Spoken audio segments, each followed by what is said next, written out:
Welcome back, everybody! Wait, wrong button. That button. Ha ha ha. I have a friend with me. Hold up. I can make this a little.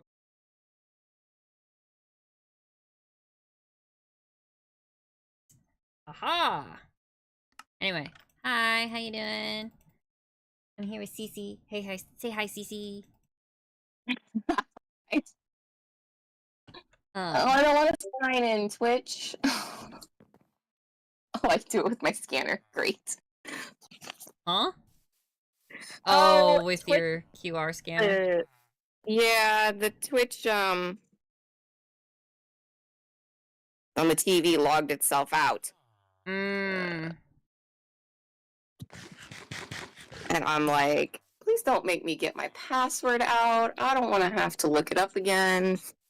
I don't remember what I was doing. I think I was getting ready to build myself an actual base up here. I was filling in this hole. I think that's what I was up to. Sounds about right. Forget this. I'll just manually search you. You can find me. Find The Pumpkin Corsair.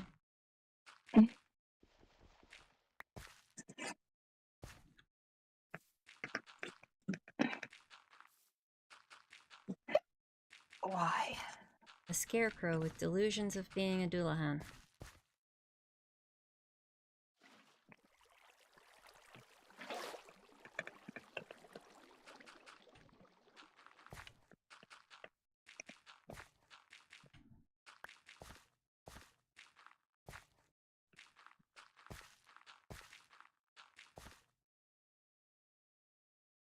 I've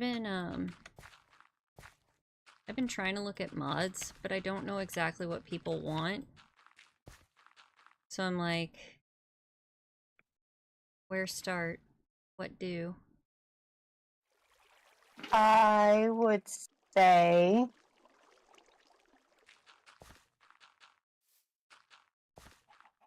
see if I can spell pumpkin correctly. That would it'd be advantageous. Pumpkin.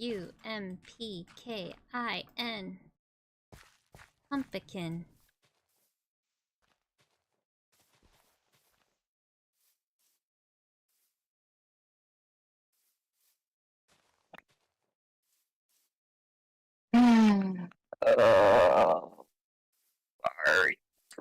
Words. Words are difficult. Do I actually want to fill this in, or do I just want to drop a bunch of torches and put dirt down? Should we go with a hollow earth, or should I fill this in properly? I mean, you have to go search for resources, so I'd hold on to what you have. Just maybe put a torch down there, in case you gotta come back. That's fair.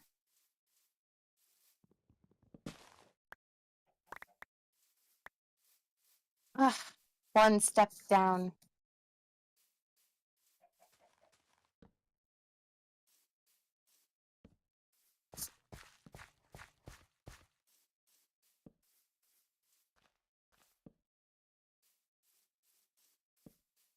That does for us. My phone seems to be intelligent enough to know to prioritize the chat over the Twitch. So it's allowing me to open Twitch and stay on stream. Nice. My iPad is not that intelligent. It will kick me out of one or the other. That's frustrating. Yeah. So, down to 2 screens. Only 2 screens. Hello, Schwabble. We can make 2 screens work. Yeah.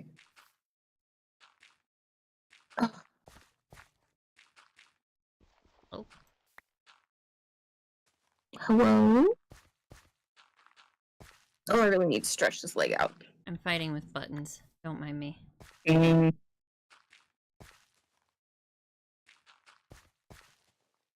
dirt wants to you know, stack up instead of filling it in like it's supposed to.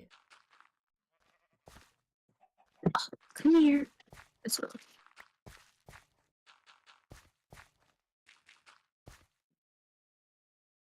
I did have the short-sighted problem. I might not have enough jump rings. Uh-oh. We'll see. We're gonna... Do you have extra wire to make more if you need them? I mean, I do have wire. I just don't care to make jump rings. Fair enough. But we're gonna see. I've got like this one pocket, and then I know I have more somewhere. I'd have to go hunt for them, but hopefully I've got enough. It was one of those things, one of these charms is requiring 2 jump rings, and I had thought it was only going to take 1.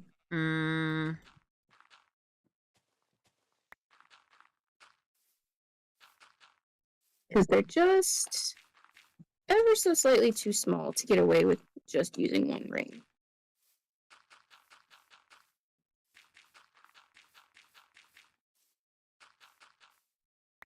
The heck?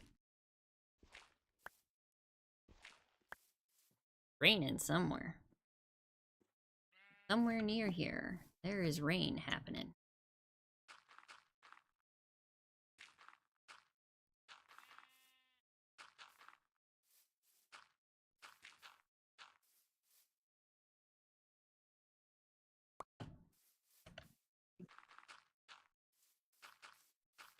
Like, I don't know. I'm ready to interact with stuff on my feed that isn't related to the concert. Also fair. It's like, even I think we're only halfway through the North American stop, and then they've got like, because they still have Washington, New York, and Chicago, and then they hit Canada, and then they'll go to Europe. Yeah. So it's like, even though there's still like half the concert tour to go, I'm like, once my concert's over with, I won't be compelled to interact with tour stuff as much. Like, I'll still interact with what's going on, but I'm like, I won't be interacting with like what's everyone wearing and what's everyone bringing and are you prepping for your concert correctly, and I'm just like, all of that, I'm ready for all of that out of my feed. Fair enough. Yeah, I could see how that would be anxiety inducing. Yeah, it's like, because I've been interacting with more concert stuff, and I've been posting stuff as well. I'm also starting to filter into the not nice side of the fandom. Because I'm like showing interest in the topics, so that naturally means that I want to see all the grossness of the fandom, right? Yeah, and I'm just like, I don't want to be here. I don't want to be involved in this. I am too old for this. I signed up for. Yeah, like, it's like I'm very much over here like, yeah, so I am twice your age. I don't have time for this. Like, I don't have time for this. I don't care about this. I don't understand why people are fighting over this. I don't understand why people are insulting each other in the fandom over these things. Like, why can't we all just be nice to each other?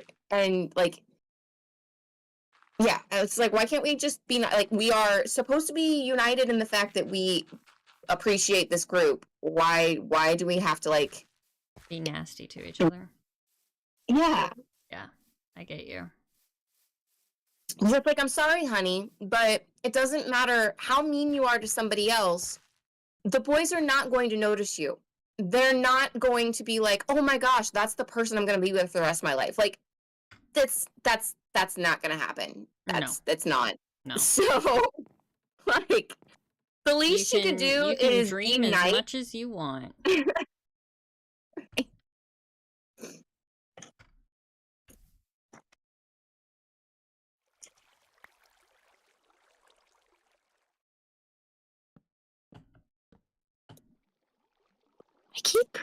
How do I have...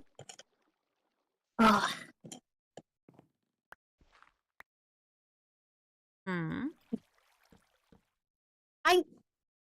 So I started, like, I'm making these keychains, and I started with the concept of, I ordered, you know, 3 bags of letters that are 100 count.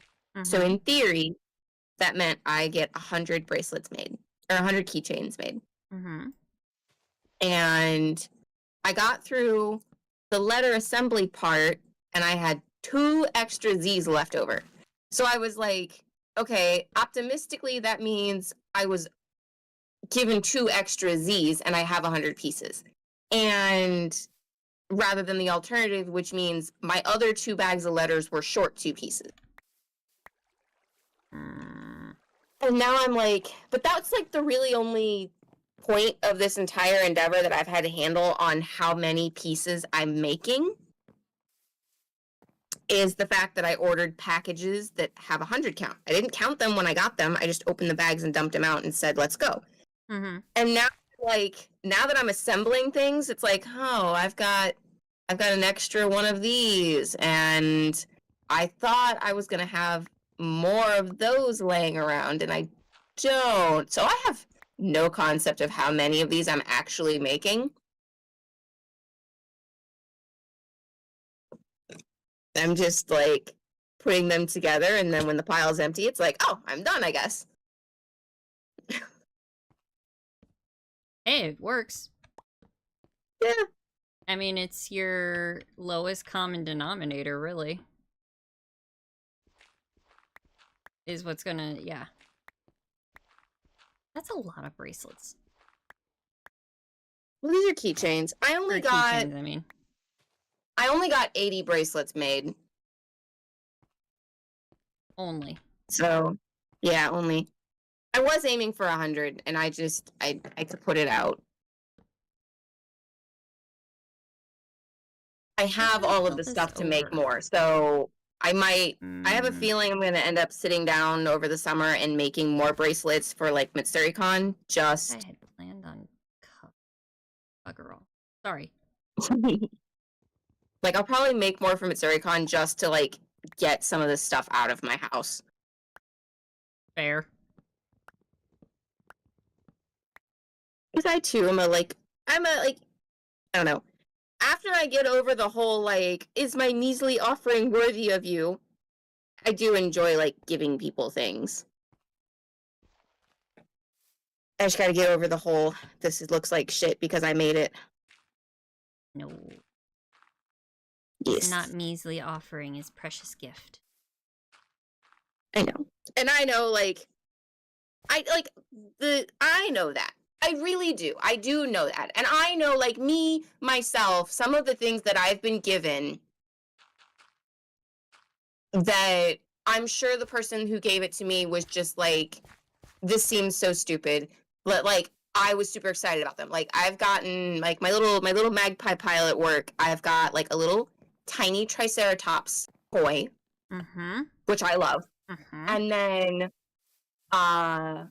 I did trades for ribbons one year, and it was literally anything you had on you that you wanted to trade for one of my ribbons. So I have a hand-drawn flower on the corner of a piece of paper. It's like an inch tall.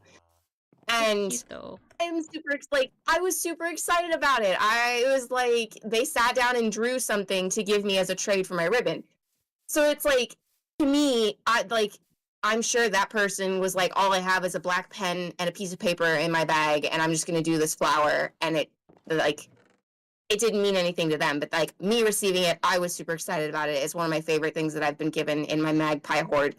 So it's like, I know logically that me gifting things to people, they will have that mentality too. Yes.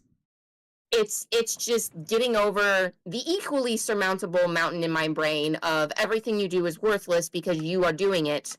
No. Yeah, that's what my brain does. It's like, it must not be good because you can do it.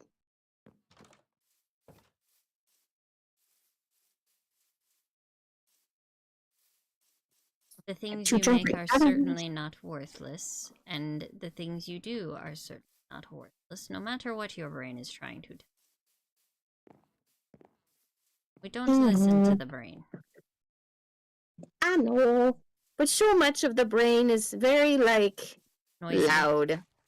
Yeah.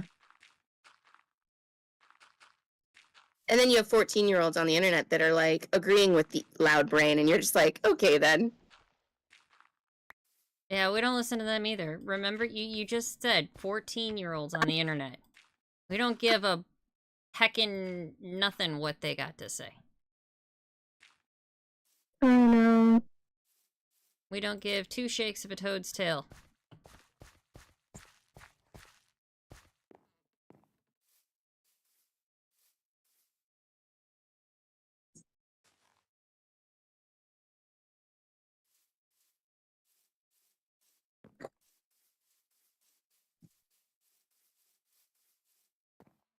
I also want to clean. Like, I want to clean my house. And I feel like I can't accurately give the time to cleaning my house because my brain's like, you need to be working on concert stuff. I know that feel all too well.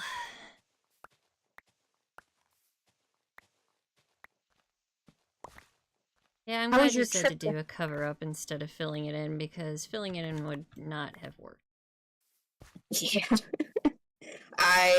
That has been a step in my Minecraft journey, is the, you can just put a surface layer here, you got, bro. You don't need to fill it in. Like, you got things to do. You got things to do, and if you sit here spending 3 hours filling in the ravine, you get nothing else done. I know what you're talking about.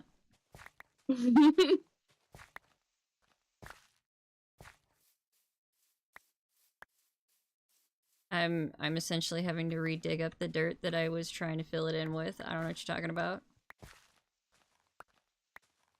No clue. Not a clue what you're talking about. There is the reverse of that, though, where you're like taking along and you're like, yeah, this is going great, and then you just kind of fall into a hole and you're like, oh, I did that. I did that. I did that. That was me. I only have myself to be mad at.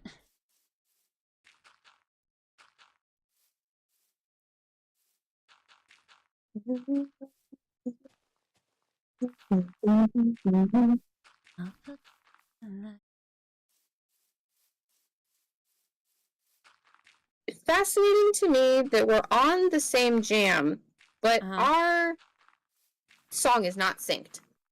That's infuriating. Like, yeah. That's the whole point of a jam, is that they should be synced.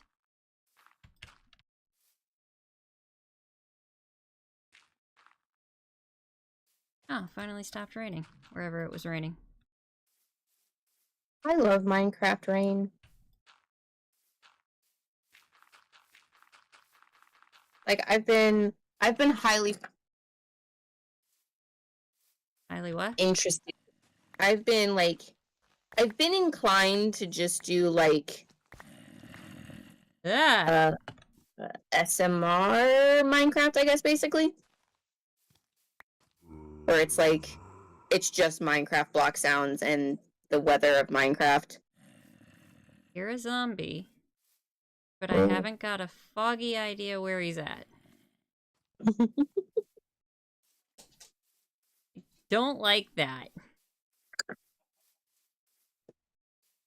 Putting up more torches just for the heck of it. This is what paranoia looks like, people. Never enough light. Never.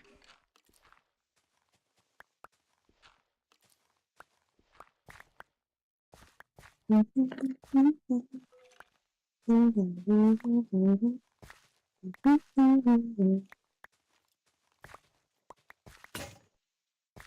that's the end of that shovel.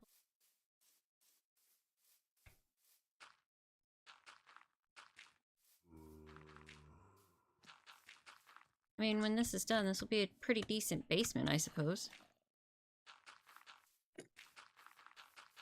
Storage cellar? Yeah, yeah. Not a bad idea either. I haven't played Minecraft in so long. It's a game I probably enjoy too much for my own good. Like, I just need to get a new computer chair. Like, mine is ancient and it's broken and it hurts my hips to sit in it, so I don't sit in my computer a lot. I don't know. I got stuck on my build. In the So I creative took a world. break. Yeah. I do then it have was that just like- world. I could put it up for download if... But I wasn't sure what we were doing with the realm versus the server, so I was like, well, wait. Yeah. I know. I don't know.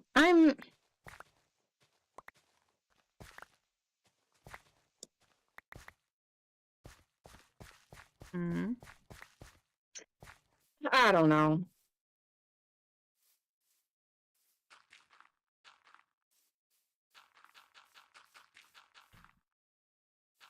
I'm stuck on both of my builds because I'm stuck on the build in the shared world, and then I was also stuck on the build in my personal world.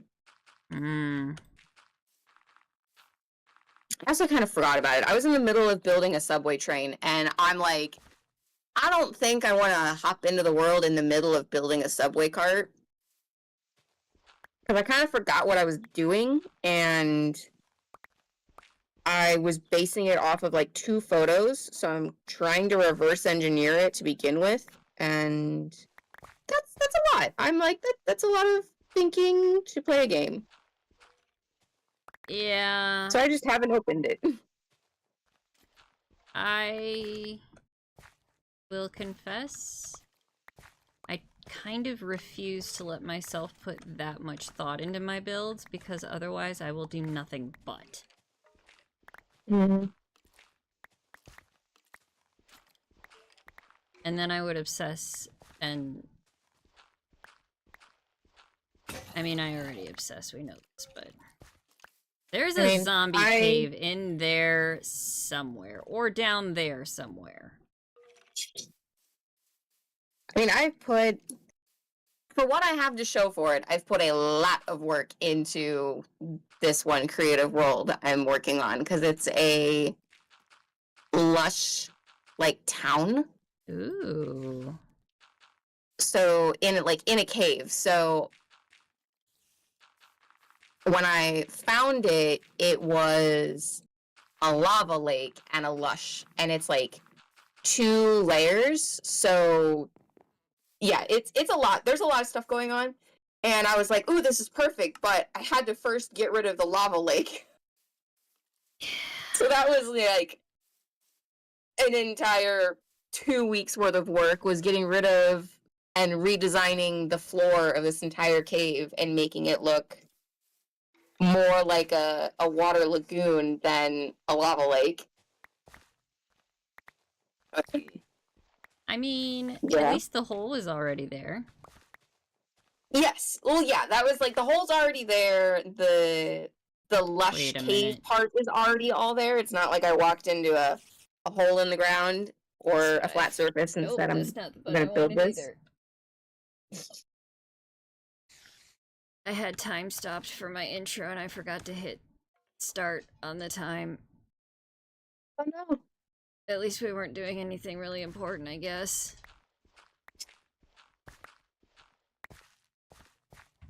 Well, 43 plus days. Mine Kawaii. Hi, Del.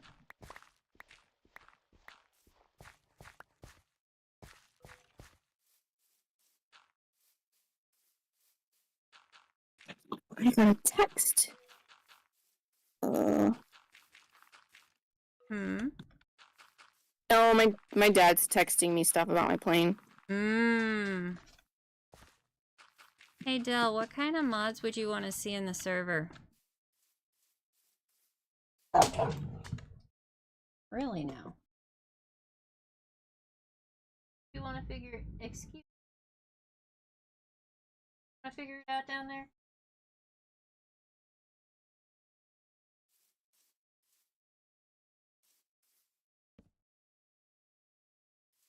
Herobrine twerking mod.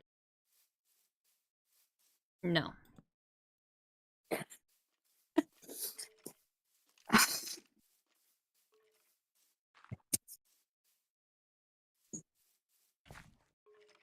The tree falling for sure. Oh yeah, no, that's going in. I cannot... I cannot play Minecraft without a tree chopper, or a tree feller, or timber, or something that make the tree come down fast. It has to. I cannot play it otherwise. Which is why whichever version we start in is where we will remain until said tree mods are updated. Because F that. Death markers? We could put in death markers. I was gonna put in a gravestone mod as well. So that, like, if you do happen to get yourself offed by something, your stuff won't despawn. You just gotta go find your grave to get it back. Yeah. I did enjoy the graves. Yeah, you still have the, like, struggle to get to where you were so that you can get your stuff back. But it just gets rid of the whole, I have to get there before my stuff despawns. Or, like, God forbid, you were thousands of blocks away and now it's just like, well, I won't make it anyway.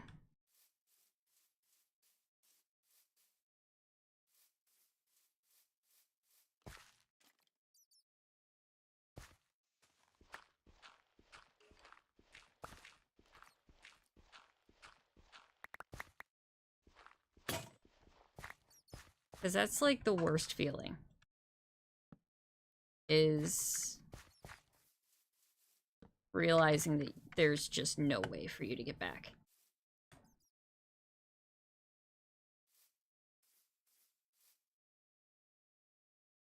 You made another account? Okay, that's not a problem. We can get you added in.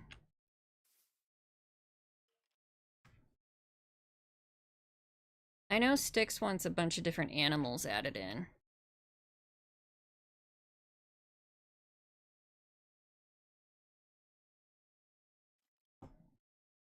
I'm not doing checked bags.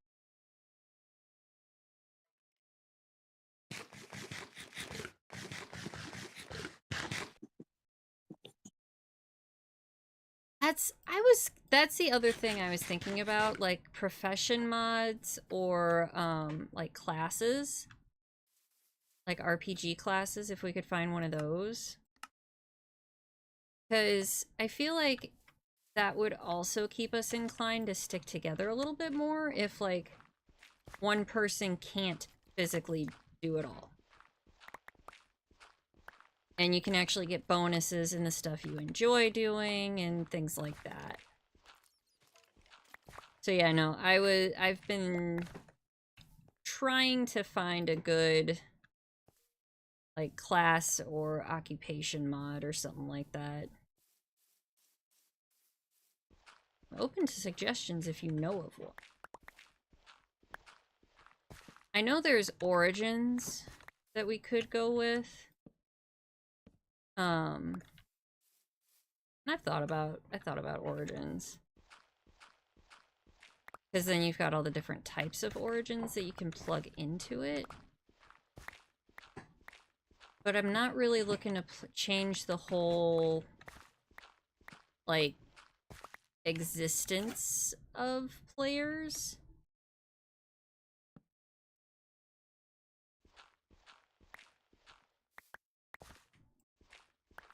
I'm just wanting to... I still want it to kind of be vanilla plus. You know what I mean? I don't want it to just be mods galore. Is this even Minecraft anymore? Which, don't get me wrong, folks that love their heavy mods, go for it. I'm just not one of them. I enjoy watching them. But I struggle enough in vanilla. I'd probably be better off unable to do everything, otherwise I end up accidentally speedrunning the dragon, and the dragon is gone in 30 minutes. Yeah, no, we need to slow your roll, my friend. We need to severely slow your roll. You and Mojo.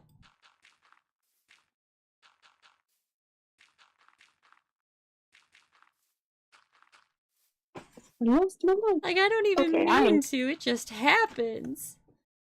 I am checked in. Nice.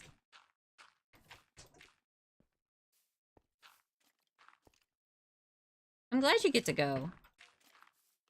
Because I know this is a big thing. Yes.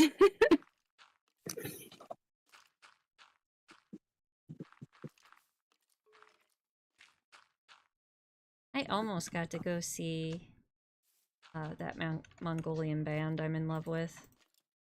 But they came to our area one of the weekends I was out of town. Go figure. Yeah, I want to look into doing more like EDM festivals, which means I need to find friends that do EDM festivals. You have a friend of friends. A friend of friends? I mean, yeah, if we wanted to go to something like that, I know how to make it happen.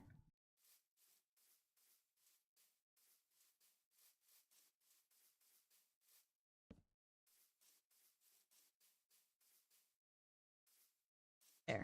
I love that my dad is text coaching me through this process. We love our dads. Well, he's the one that's taking me at 4 a.m., so. We really love our dads. Yeah, right. I'm just gonna kick the door in like, hey, Pops, how's retired life? Take me to the airport.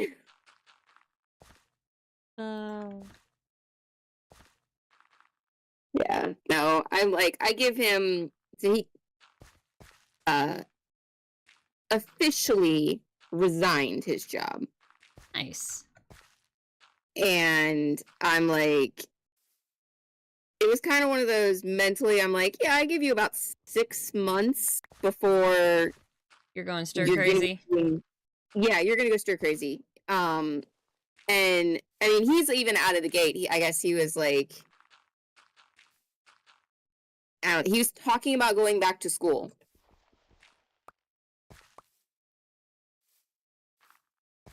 So I'm not really sure what he's spend your retirement.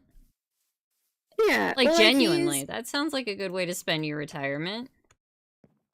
He was looking at going back and doing like CNC training related something.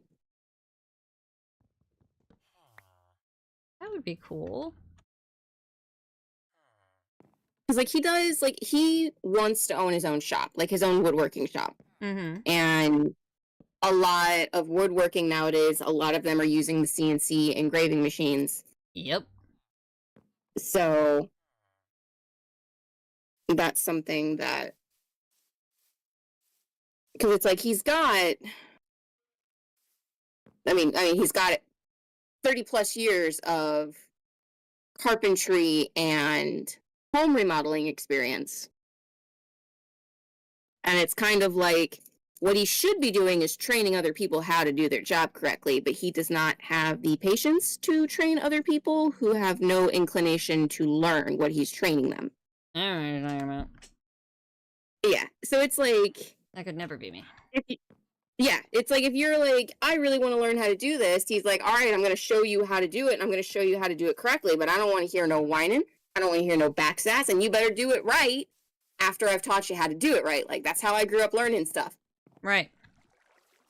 So it's like, while, yeah, he's got all this knowledge in his head, it's kind of like he has no patience for people that can't be bothered to care. So. I can respect that.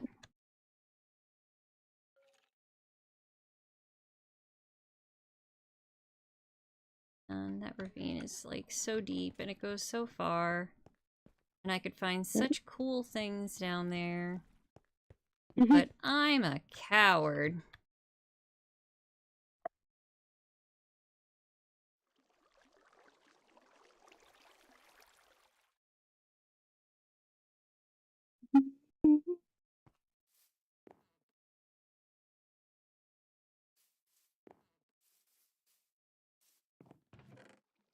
He's literally giving me a tutorial of like, walk in, go straight to here, then you can go here, then check here. And I'm like, excellent. Excellent. I needed all this information. Right? I love you. I love you.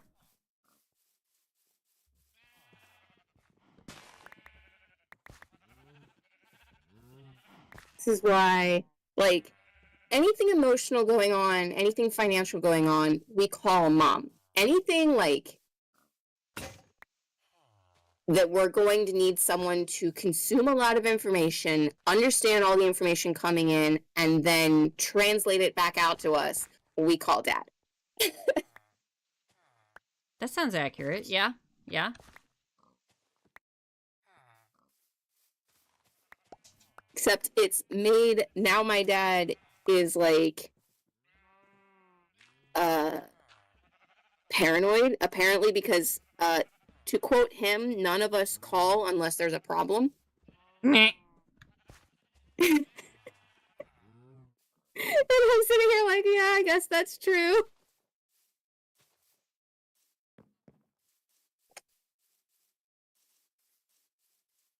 You like my little tree archway going on here?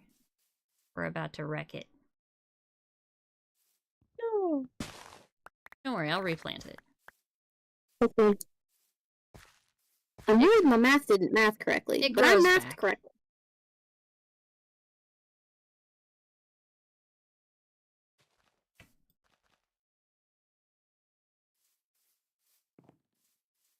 When did I post a... okay.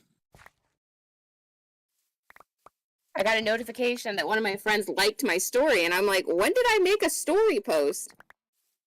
Forever ago. Because yeah, The well, algorithm no, only I just decided to show it to them. Right. I shared a reel. Like, I was doom scrolling when I got home, and I shared a reel. And my brain processed that as a separate action from posting a story. Gasp. I posted a video, and it's just an audio that's like, you know, it's always adjust your attitude or watch your face or watch what you say. And it's never like, wow, I really understand you didn't make anyone cry today. And I appreciate that you weren't as mean as you wanted to be. And I'm like, I shared it. Yeah, we deserve that. Like, I definitely had one of those days today.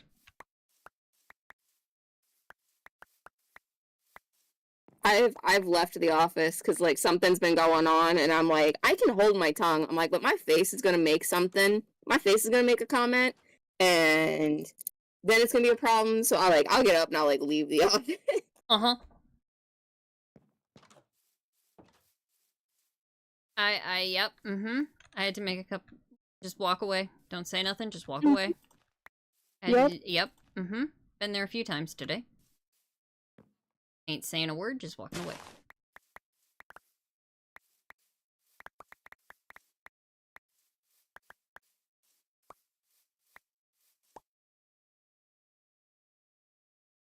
I wish I had like a jewelry tree. I need a necklace tree, not to use it for its intended purpose, but it would be nice as I'm working on these to put them, like hang them on something instead of just putting them in a pile.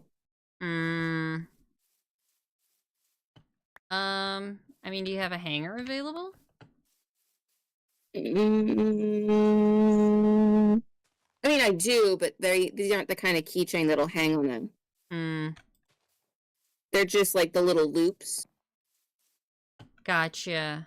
Just the classic keyring style.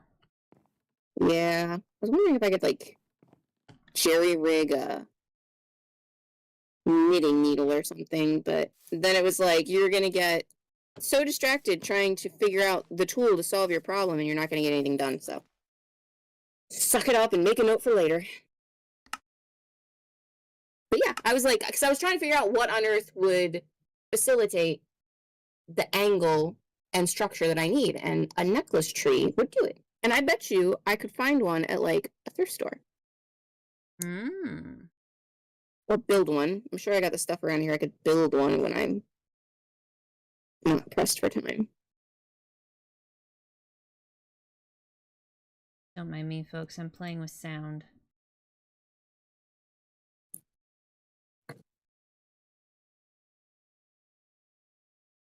Because I do want to make like the little plushy fabric keychain kind of thing that I was sharing the other day. Well, actually a while ago. Because I want to work through. I just need to work through my stuff. So it's like I got a ton of beads, I got ribbons, I got fabric. Pretty much the only thing I don't have in the house actually is the stuffing. And I have friends that do craft shows way more often than I do, and they already split their booth with another person. So it's kind of like, I'm sure if I like did up 15 and was like, hey, you know, what percentage of the table do you want me to cover to like put my 15 keychains out to see if they're even going to sell? Yeah.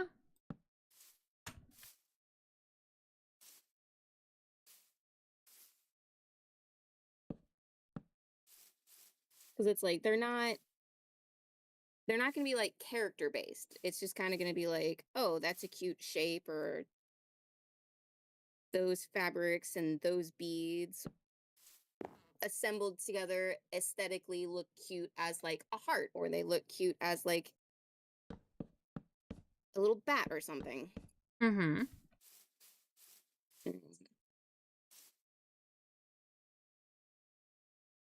I like the sound of it. I don't have the attention span for like to run. Which direction does this need to go? That way. I have learned I do not have the attention span to run like an Etsy. I would have to do like limited, like, okay, I made 15 of these things. We're going to post 15, and when they're gone, because that's what Versailles keeps wanting me to do. Just do limited run Etsy. Yeah. Like, I follow a good chunk of creators that do that.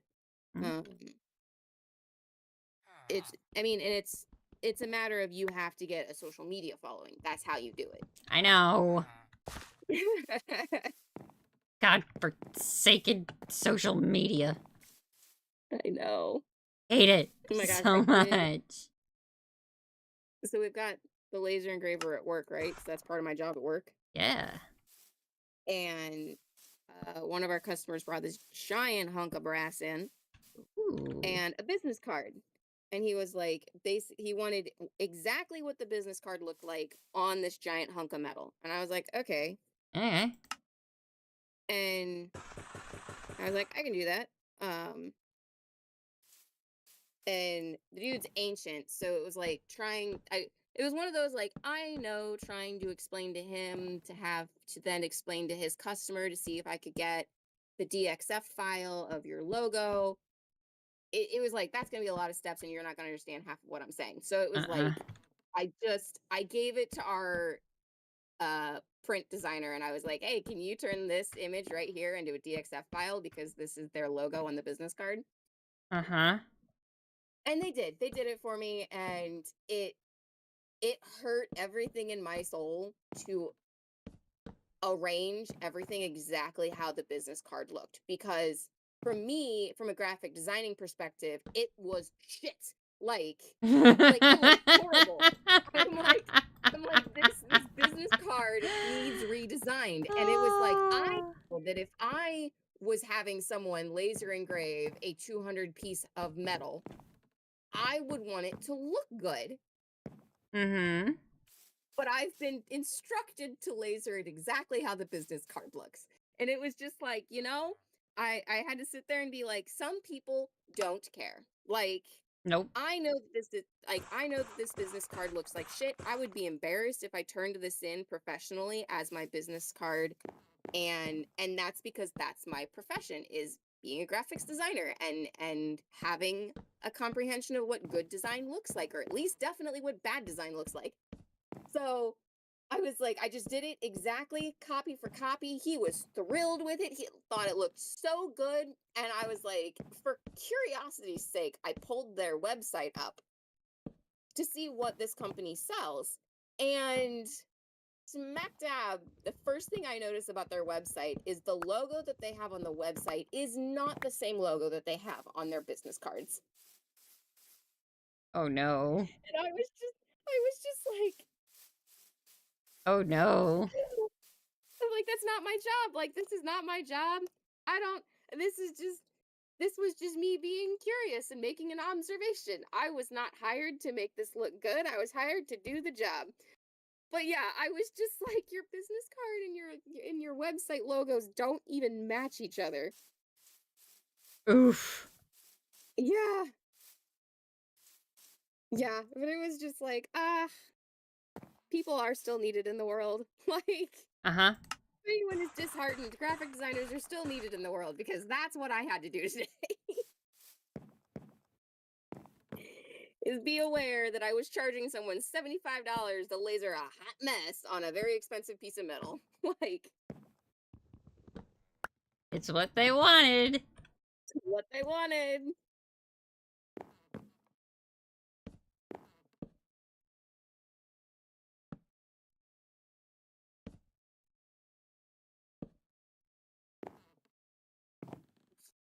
I have no idea what I'm doing with this base yet. It's just getting thrown together here. Not just thrown together, but like we're concepting as we go. Are we concepting one building to hold everything, or are we concepting a complex? We're concepting just my house at the moment. But if you look past me to the village back here, that's going to become the kingdom.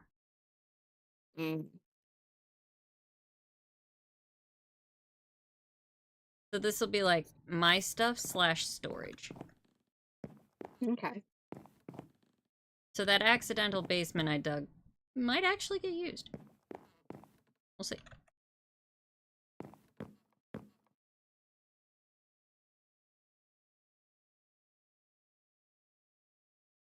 I read up on what I am or am not allowed to take on the flight when I was at work today.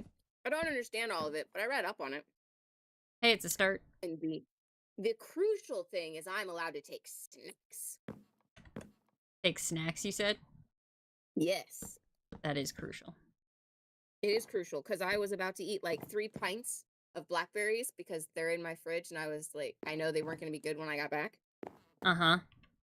And then airlines like, you can bring them, and I'm like, yes, I don't have, like, I'm still going to eat 3 pints of blackberries, but I don't have to eat them all in one sitting.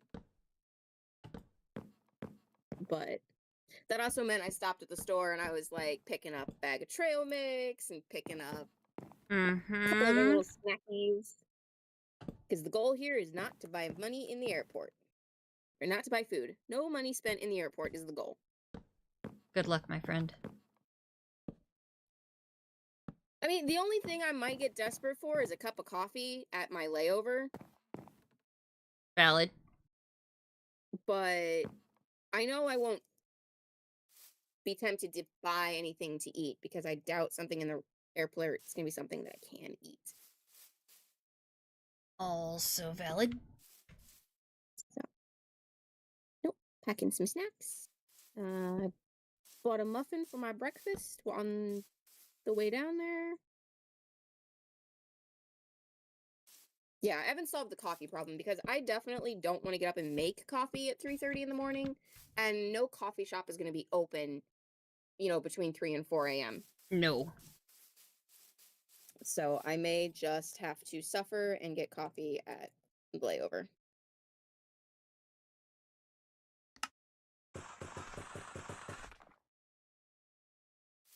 Although, with it being an airport, there might be somebody open at 4 a.m. I won't say there wouldn't be. Yeah, I don't know. I'm gonna assume there's probably a Starbucks at least in, because they moved my layover. I was originally gonna be laying over in Washington, and they moved it. Now I'm laying over in Charleston, which is an equally large airport. So I have a feeling there's at least gonna be a Starbucks in there, Yeah. and hopefully they've got at least almond milk or something. I feel like Starbucks would. It's a matter of like, I I mean, know- Starbucks has dairy. I know Dunkin' will. Yeah, so like If there's a Starbucks and Dunkin'. Dunkin', they both carry alternatives. It's just a matter of whether the satellites have them, because that's where it's like, okay, are you a satellite, or like are you a franchise, or are you just licensed? Because the license don't always have all of the alternatives that um the corporate ones do. Gotcha. I'm gonna go here. Have like a But fudge. yeah, most like places that are exclusively coffee, That. most of them carry a couple different dairy alternatives now. McDonald's does not. So if McDonald's is my only option, I'll be drinking black coffee. So I mean, there are worse coffees to drink black than McDonald's. I'll openly admit that.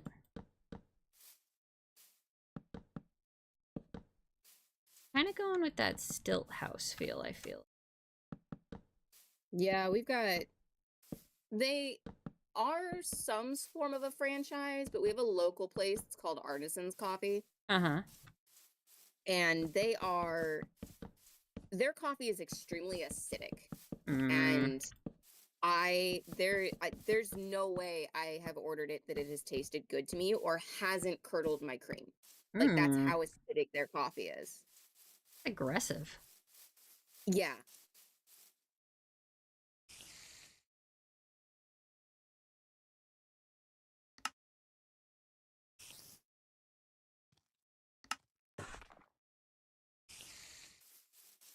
No, we actually are, where I'm at work, we finally have achieved the ultimate coffee crossroads, and we are within delivery range of a Dunkin', a Tim Hortons, and they are in the final stages of building a Starbucks. Okay. So if I want breakfast at work, I just open up my delivery and see which one has the cheapest delivery charge. Yeah. And it's like, that's what we're having coffee today. I'm here for it. All right. Any more wood?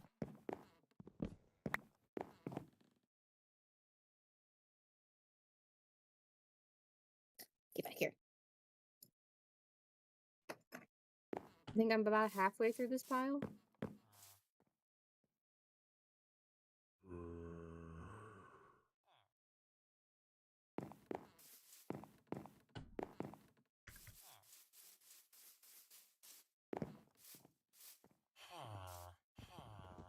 That tree.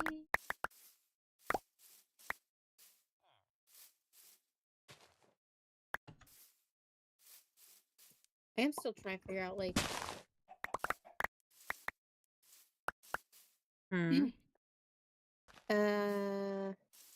my words aren't organizing in my brain correctly. Words aren't wording today. Yeah. Yeah, that's gonna look cool once it's all put. I'm here for it. Add some torches up underneath so it glows. Ooh. Yeah.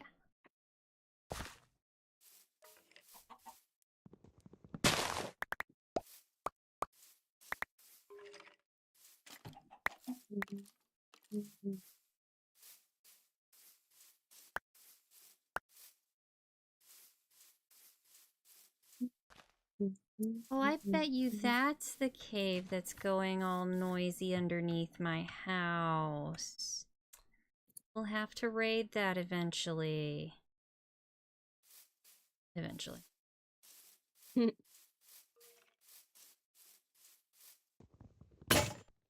Help. Much for that axe. Debating if I'm going to take my plushie or not to the concert. You have a way to securely put it on your bag so that it cannot be taken. I think he'll fit inside my clear bag. Okay. Cause yeah, no, that was. It's like I'm not free carrying him. He's not. He needs a prison. He needs a little plastic prison to go with me.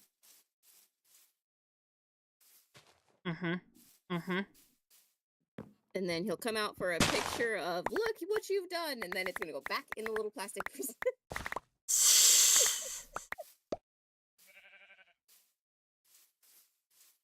We do not believe in the freedom of plushies around here. Now when the plushies cost like $40 before import tax, like Rhyminy. no thanks.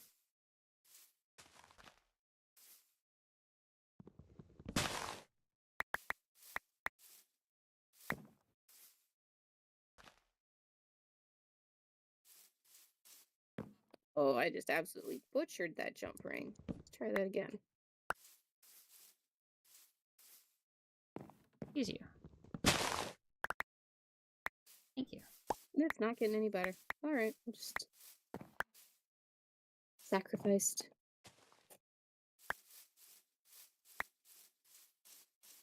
The craft gods took a jump ring. Oh. That happens sometimes. Schwabble, what are you doing? Oh, yeah, I forgot we actually found a real destination.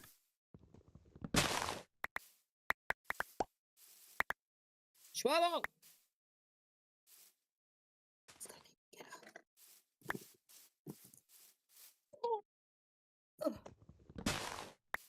What are you in here getting into? Trouble. Yeah. Yeah, don't you backstab me. What you doing? Getting in trouble. You are. I can hear you chomping on something.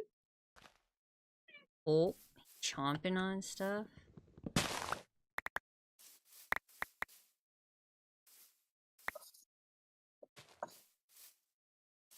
I need something to snack on.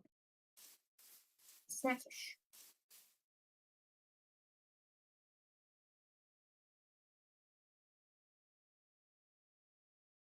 I was gonna make super cute luggage tags. I forgot that I found all of this. If I go that way, I can potentially make a road in the jungle. And then you get cocoa beans. Mm-hmm. No, I was gonna make like super cute luggage tags for my suitcase. Mm-hmm. And then I ran out of time and I went $2 at Walmart is good enough. Yep. Absolutely. Let's do that off. Here. Oh.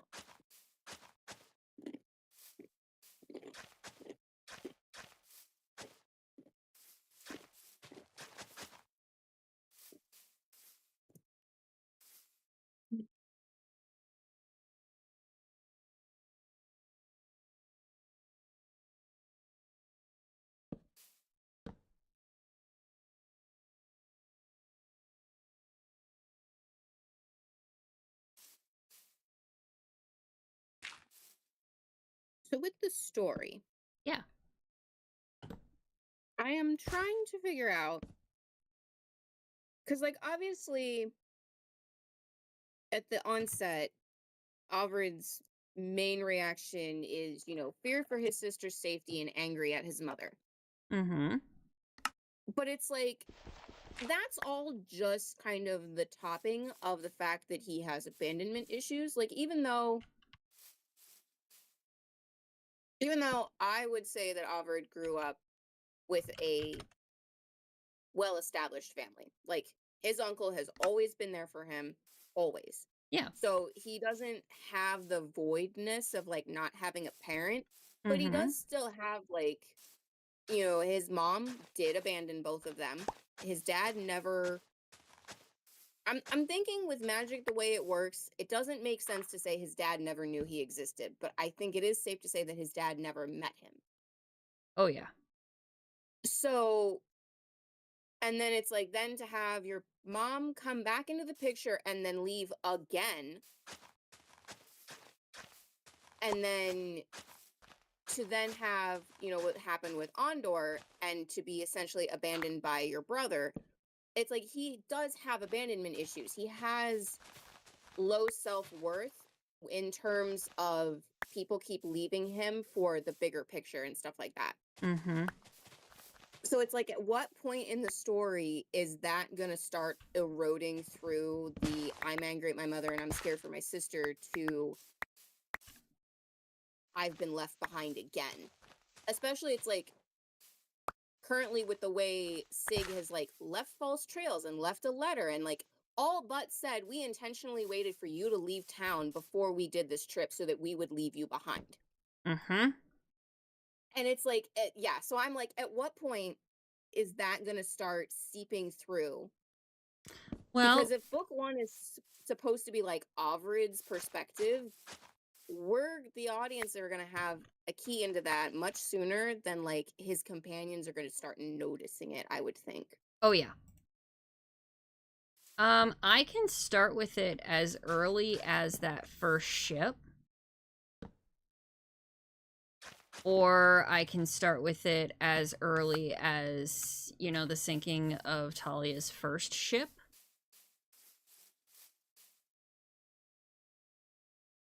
Okay.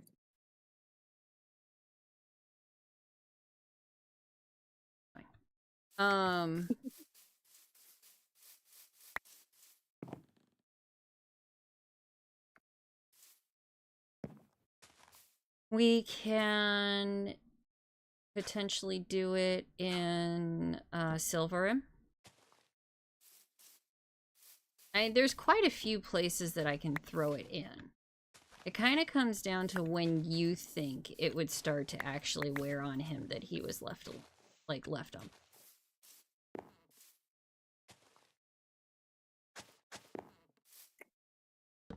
I think it wouldn't be probably at the earliest until Talia's ship goes down. Okay. Because that would probably be the first time where he's like, he has the direction set and now he's just stuck in the I can't rush to get there anymore. Now I'm stuck here and having, like, he can't physically be running away from the thought. Because I would say up to that point, like, up to getting on Talia's ship, it was like, I have to find them. Oh, I have to get to here. I have to get here. And it's like the delusion that he's going to catch them. And then I think Talia's ship going down is finally the moment where he's realizing he's not going to be able to, like, he may get to them, but he's not going to catch them and, like, drag them back. So he's stuck there going at a slow pace and having to deal with thinking.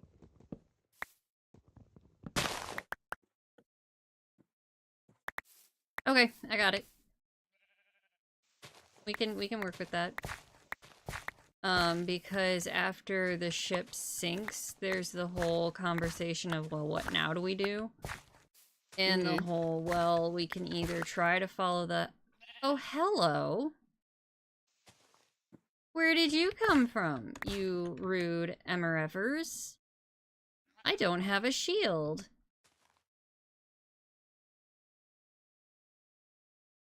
Okay. Ready? Steady. Run. I'll say we had such epic music and you're like, I'm gonna run. I don't have a shield. They have crossbows. I'm wearing leather. And I'm not even wearing full leather. I'm wearing leather pants. They may be hot, but they're not actually good to fight in.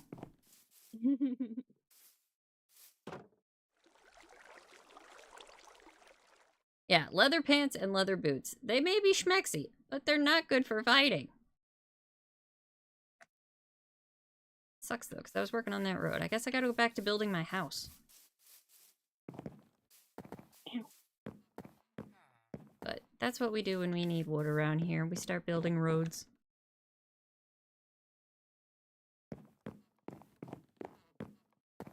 Ah! Not what I want to do.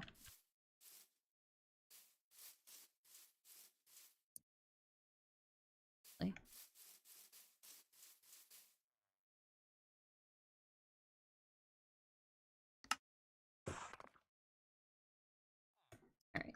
Are you watching stream? Not at the moment. I can be. I was just gonna look for opinions. 1 second. Let me open that window.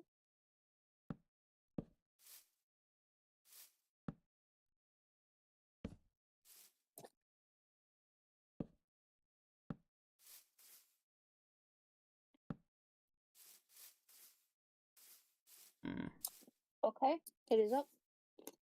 Alright. I've got the short arch here with just 2 stairs.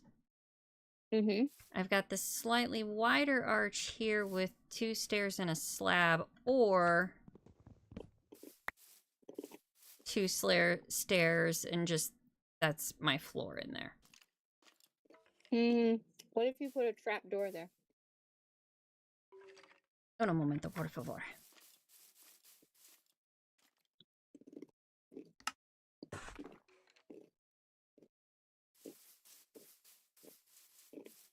Trapdoor.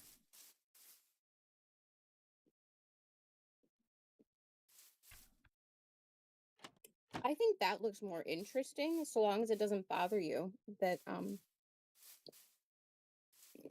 that like the floor can be seen. No. Well, it adds dimension. Yeah, I was. It adds dimension, so I'm not too worried about the floor showing. Okay, we're gonna do that. We're gonna take this down momentarily. Gotta.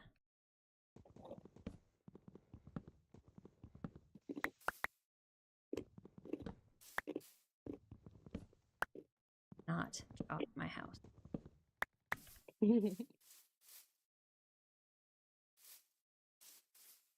Also, here and do it like this. Same effect, but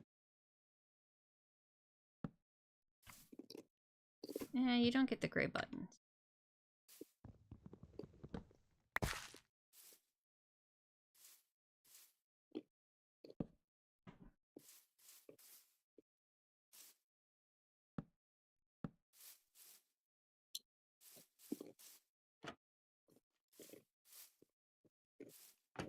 Like it.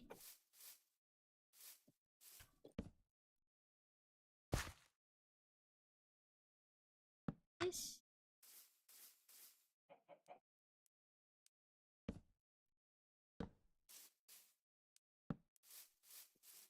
Oh, no.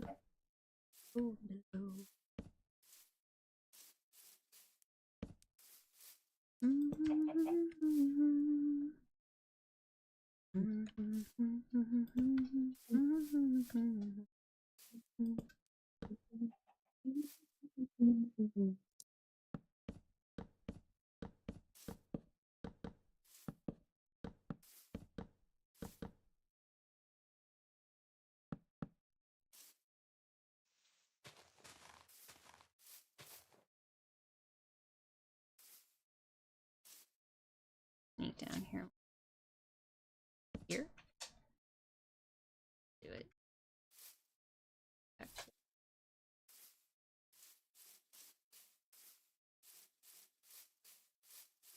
I am curious what Sky would have done if I had switched to playing Sig.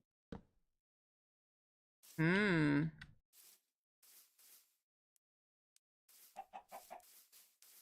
Because it's like, with all of the downtime we've had between sessions, I've had lots of time to think about my character. And I'm just like, yeah, my character should not be here. Like, Meh. most of this run of the campaign, I'm like, my character should not be here.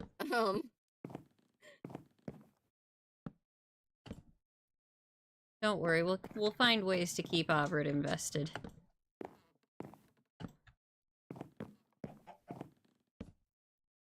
That's one of the nice things about, like, a novel, is that we have time to sit there and go back and forth and practically debate with each other on, like, how we want it to be.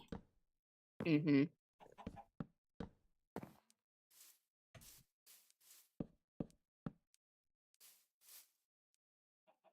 You're also not Stare. You're not like punished with, oh, even though this is something that your character is highly skilled at, you rolled a 1, so now you flopped it.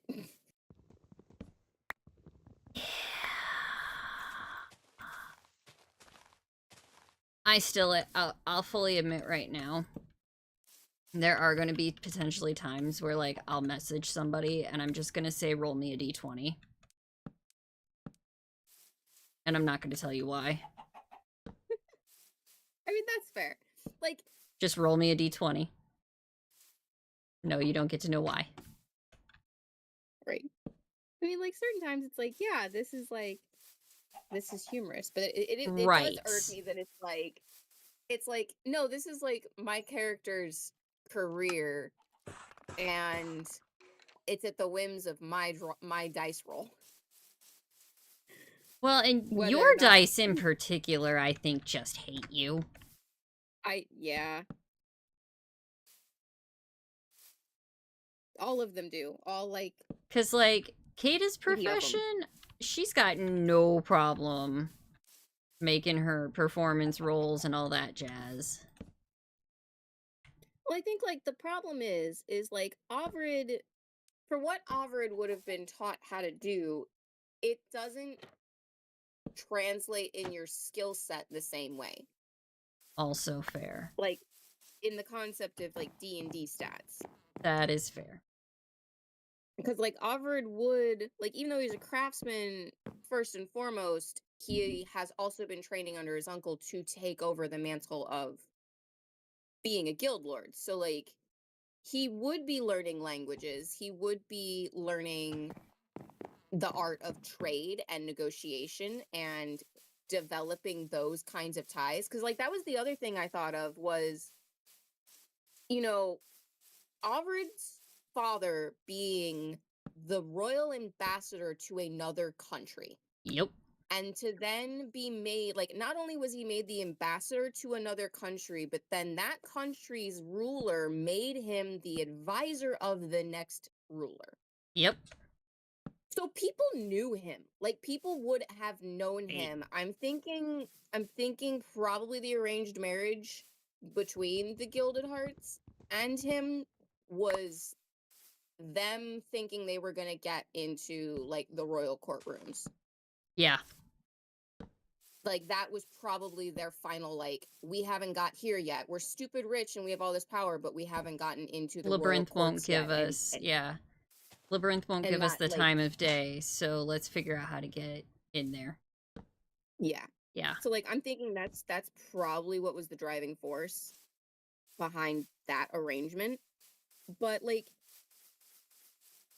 if everyone knows your father, and even if they don't, like, even if the world doesn't know that Oberyd is Balryd's son, they all know that Banor was Balryd's brother. So it's like, I would imagine there would be a lot of people coming by the town to pay respects.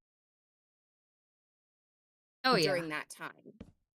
So, like, Oberyd probably has met way more high political powers than we really get a grasp of. Like, even if it's not like, oh, I'm not, like, you know, we hung out every single year once a time. It's like, he would still be recognized as you were the son of this great person. Correct.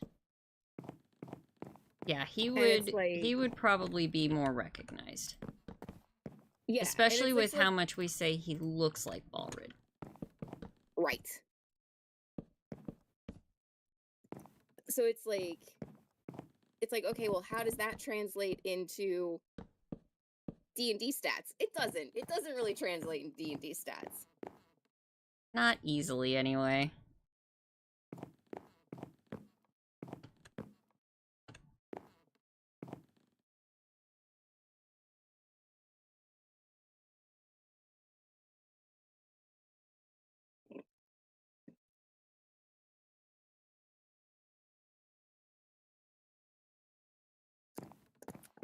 And yeah, like that, the line of Ovid himself does not have great power, but he has enough knowledge and inherited respect that he could get in the door and make a case. Mm-hmm.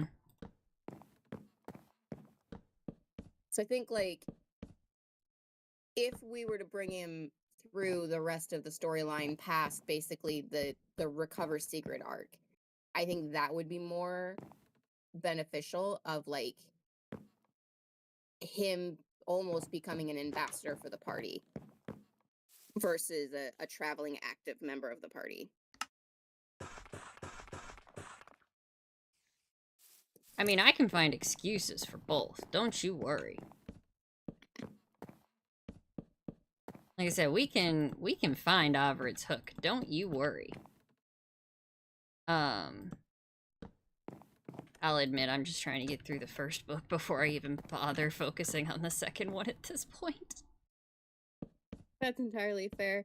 I've just, like, the concept of we do want to write other stories, it's like, well, then we need, like, to set it how up. do you, yeah, like, you need to set it up, because it's like, you can't write, you know, book one of a series and then write out the main character.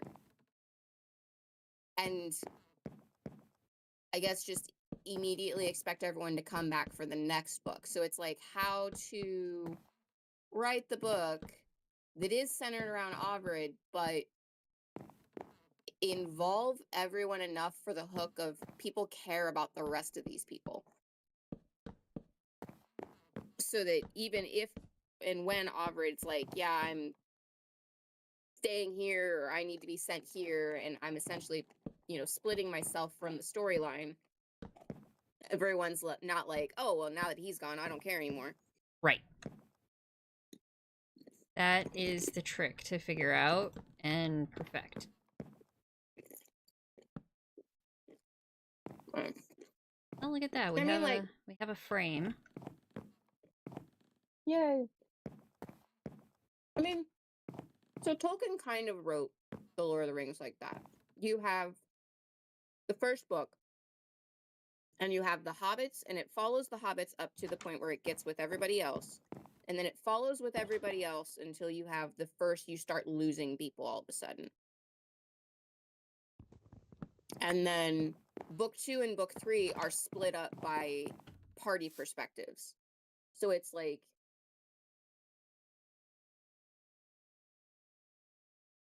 you know, this group's over here doing this thing and this group's over here doing this thing. So you're equally invested in all of the parties and their linear timeline where they end up meeting back at the end. And like, you as the omnipotent audience have been aware of, like, well, while you're over here doing this, they're over there doing that, and this person's over here doing that.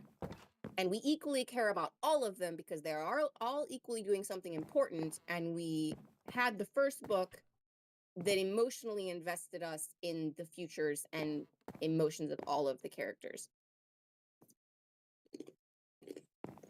But then you have, like, Lewis, who wrote a world. Mm-hmm. And he kind of, like officially Magician's Nephew is the first one. Mm-hmm. You never see those characters again that you are aware of until the last book. Mm-hmm. And then, like, you have Lion the Witch in the Wardrobe happens, and technically Horse and His Boy happens at the same time, but like all of the all the main leads from Lion and the Witch, they're like teaser spotlight kind of things. It's like they are there, but more of like just to establish you in the knowledge that this is going on at the same time versus this story is about them. But then it's like Prince Caspian has everybody back, and then you start losing members, and they like don't they start losing people, and then you start getting new people, and again they don't bring everybody back until the last book. So it's like, I guess that's a different way of looking at bringing in people and dropping people. But it's like, at that point you have to have your world building that like the reader is invested in the world, not invested in the characters, I guess. Correct. Like I'm trying, because it's like I read both so young. I'm trying to figure out this, like when I first read them, what was my driver to pick up the next one? For me, And, like- it's I was a C.S. Lewis person. For me, it was the world. And I'll admit that's probably more the direction, probably even unintentionally, that I'm gonna end up going with it. Because you figure you've got... Hi, Cheeky! Hi, Tiki. We've got, the first party. Mhm. And then, depending on how long that this book gets, I may end up making Sig the second book instead. Okay. And like flesh out more world building. more world building and give her perspective of leaving Silverhorn, getting to Lautra, the growing that she had to do in order to become the new Gilded Paladin. But not the Gilded Bard or whatever she ends up... the growth that she has to make to become the epic warrior she becomes. And, like, her point of view of running into Avrid. But then there's part of me that's like, if I just pick it up where Avrid meets up with them, you can extrapolate the beginning of Sigurd's story. Yeah. From Avrid, essentially. Yeah, I would say... So, my goal is to get the whole thing into this book. I wonder... My goal is to get Avrid, Sigrid, Halfrida, that party, basically party 2, up to Gildemore. Okay. And I almost wonder, because originally, my original concept for Sig leaving was that a troop comes into town and she basically gets sirened away with this troop as they take to sea, which could immediately then start introducing us to port cities of all of these other countries. The other thought is, if we are like, that would be the thought of she's going to start meeting way more people, way more cultures, way more perspectives, and be analyzing them through the perspective of a bard and a singer and an entertainer. The alternative thought would be, would she travel to the Lioness's kingdom and train under the Lioness? If she was like going to take up the paladin, like basically take up the hammers. I could see... But I could see Kalila taking her on. But I like the concept of Sig being a foil to Kata, in that Kata is very rigid in how she sees the cultures of the world.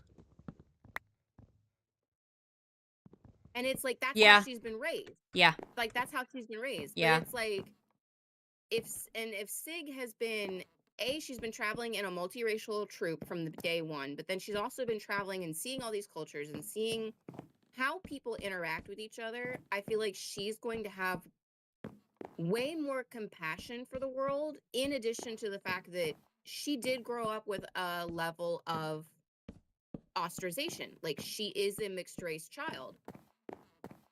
So it's like, while she wasn't thrown out, and she did have loving parents and loving family that were supportive of her, like, she herself would have grown up with a perspective of not fitting in all the time and not being understood all the time. So I feel like that would give her more compassion and empathy to be meeting a bunch of other cultures. So it's like, so if she does that journey...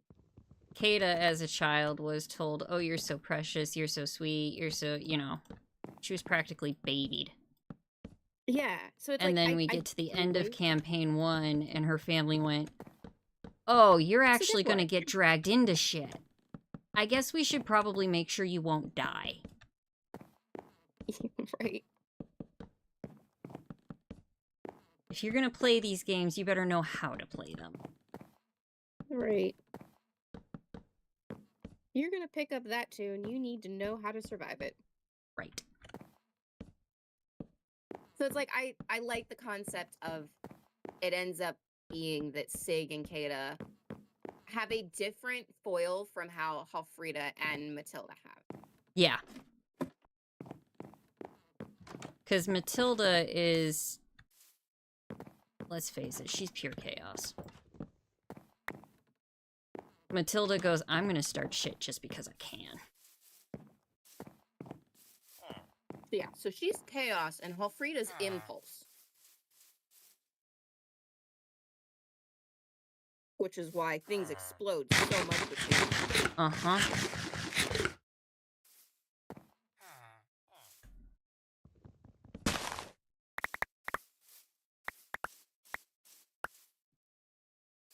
But it makes them so much fun. It does make them so much fun.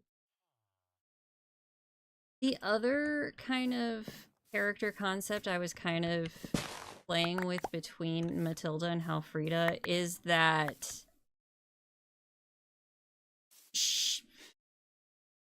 Matilda's the same age as her son. Let's face it, Halfrida's gonna try mothering Matilda at least once or twice.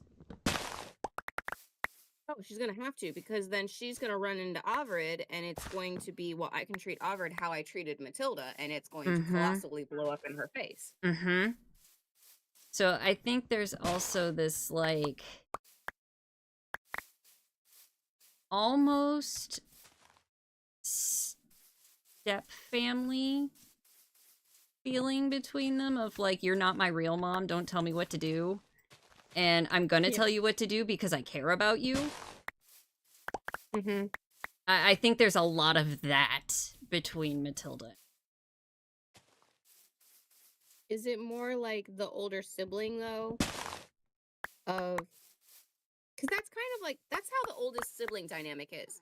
I'm not your parent, but I'm going to treat you like I'm your parent, and I'm going to tell you things like I'm your parent because I do care about you, and I want you to get out of this alive and safely. That's probably how it ends up coming off. Like, it's... Let's face it, the reader's going to take it however they want to. They're either going to see it as an older sibling or they're going to see it as a parent role. True. And it's going to be how their life reflects. Correct. It's going to be how the reader sees it. But it's going to be that... I'm leaning towards that... That feels like the right dynamic, you know what I mean? Mm-hmm. And then we get Cleo. We get Cleo. I love Cleo so much. I love Cleo so much. Cleo's the one that I think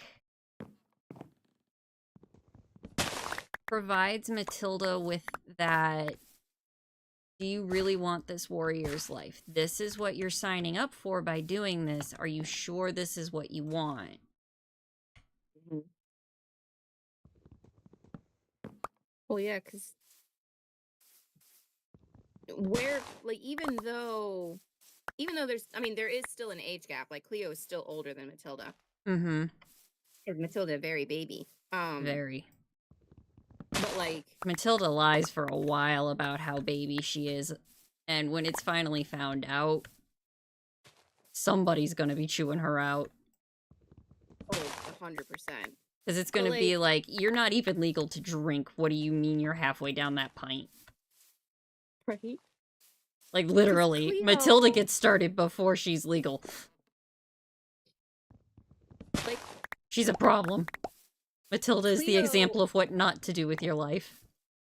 Right. Well, and then Cleo's coming from the perspective of she's essentially lost the one thing she wanted out of life. And she lost it because of her impulse and her pushing herself to, you know, basically be a gladiator. Mm-hmm. That's, yeah, So like, it's like, she's gonna be the one that's like, are you really ready to pay this price with Matilda? right. Like, even if... Because yeah, she 'cause it's like, understands it's kind of... what the price is. And Matilda It's like, it's not a... thinks she understands what the price is.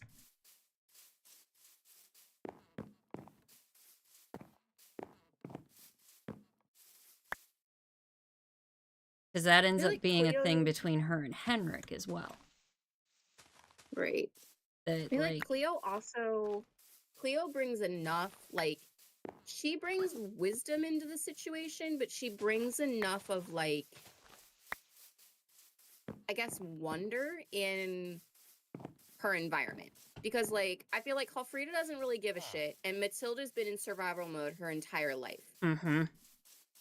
And Cleo is, while everything is very serious, and she's essentially just become the trainer and parent of a very impulsive party, like, she's experiencing so many things for the first time, and I feel like her mother was like, her mother taught her to like embrace the wonder of it. So it's like going someplace that has snow. She's never seen snow in her entire life. She may have heard of snow, but she's never seen snow. She's going to think it's absolutely amazing. Halfrida doesn't give a shit. She's seen snow all the time. And Matilda's like, is this really the thing that we need to be doing? And meanwhile, Cleo's like, yeah, we're going to go sledding. Like, we're going to go do the thing because there's snow. Like, She's young enough to still have wonder.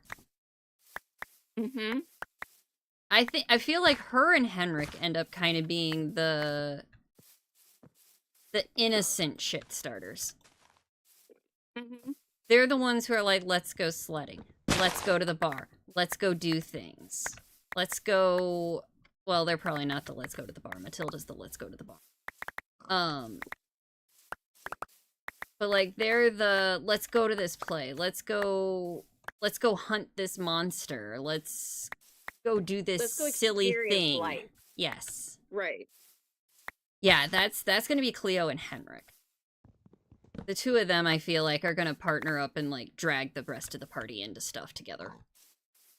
Because the rest of the party might be able to fight against one of them. But if the rest, like, you're not gonna get away from both of them. No. Doesn't matter who you are. You're not gonna get away from both of them. Cleo's gonna throw them big old cow eyes in the mix. Uh-huh. What time is it? I'm gonna lose. 8:30. Okay. And he can stand outside and wait for you for a minute. All right, we'll just get a message. Did you forget me? Yep. Not really.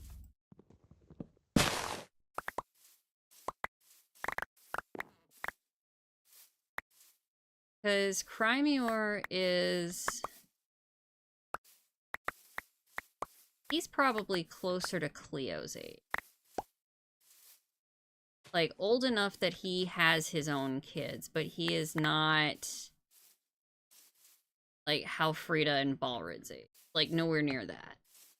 He's not a full-fledged adult, but he's an adult enough to have children. Equivalent of being in, like, his late 20s, early 30s, early to mid 30s is his equivalent. Whereas Matilda's the equivalent of like 17, 18.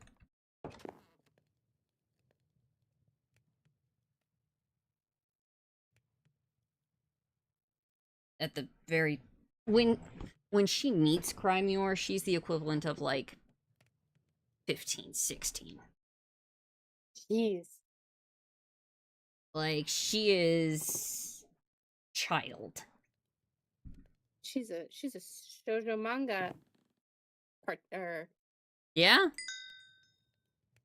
Because they're all 14. Yeah.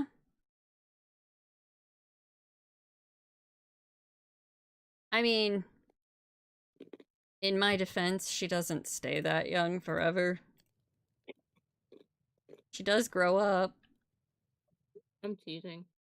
But, like, she's the youngest Drotnin ever.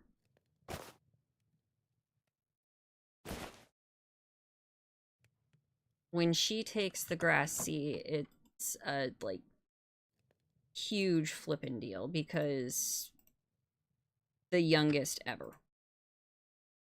And even by modern times, she's the youngest still to have ever taken it.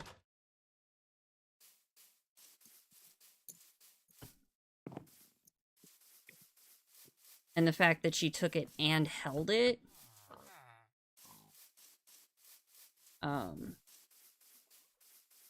So, Joan of Arc, right?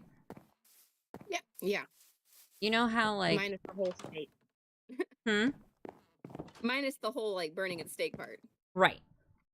But you know how, like, half of the world wanted her named a saint and the other half was like abso-flippin-lutely not? Yep. That's where Matilda ends. How the fuck did I do that? Half of Labyrinth is like, she should be sainted, and the other half is like, are you not aware of the war crimes?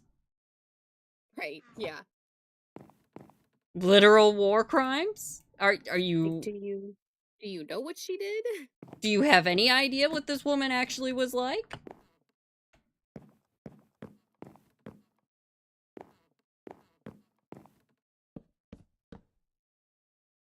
Because Matilda, like, okay, so the casino that we chose not to engage with, Matilda absolutely, with the hags, yeah. Matilda absolutely would have burned it down and not told anyone she was going to do it. I mean, Offred was completely on board with burning it down. Yeah. But, like, Kata and Offred talked about it, Matilda would have just done it. And been like, oops. I don't know who did that. Look, a butterfly. Oops. Wasn't me. As probably Henrik and Balrid are looking at her like, I swear on Odin's beard, woman.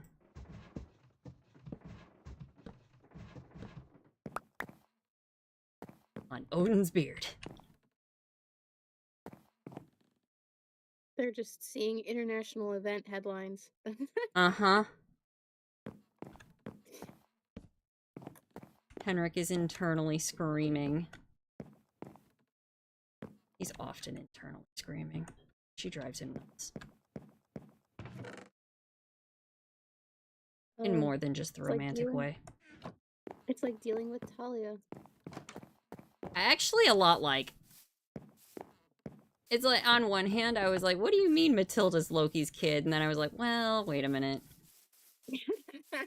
That does pretty well track. But I'm gonna rectify that. Not rectify, but like... I don't want to steal Talia's thunder by being like, oh, Talia's the son of Loki, but so's Kata. Right. So I'm thinking that I'm gonna go back to making that family's bloodline from Odin. And like, what's the word for?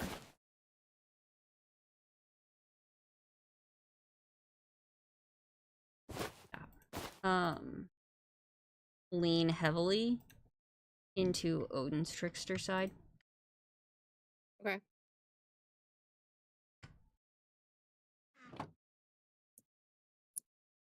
And that, well, like... I mean, we're still building our own deity system, though, right? Oh, yeah. Okay. I'm just using the... I need to come up with names for them, and I hate naming things. Names are one of the worst things for me. Names are awful.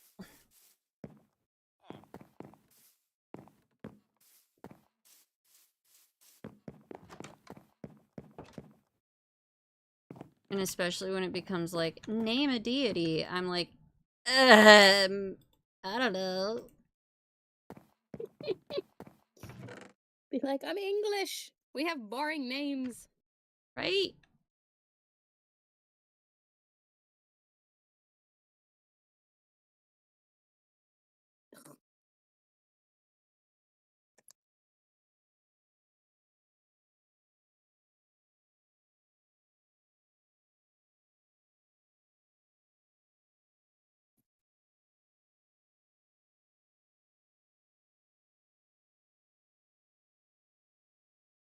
Mhm.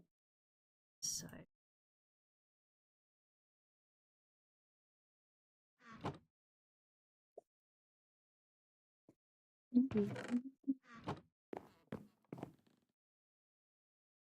I just filled. I have no idea what I'm actually wearing tomorrow. Something comfy and warm. Yes, but what is that going to be? What do you want to wear? What do I want to wear? I don't know.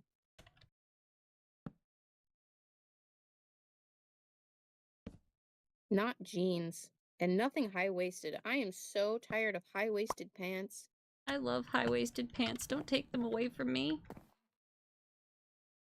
I hate them. And then I think it was my mother pointed out the other day because I was complaining about them. Mm-hmm. Because I love ultra low rise. Like that's those were my favorite. Those were the most comfy.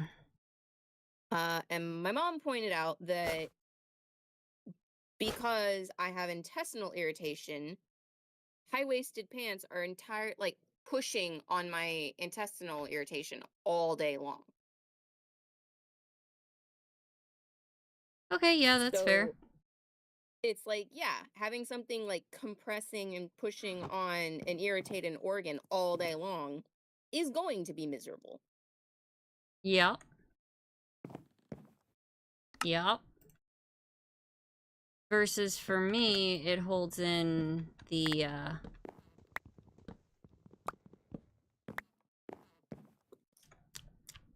excess skin.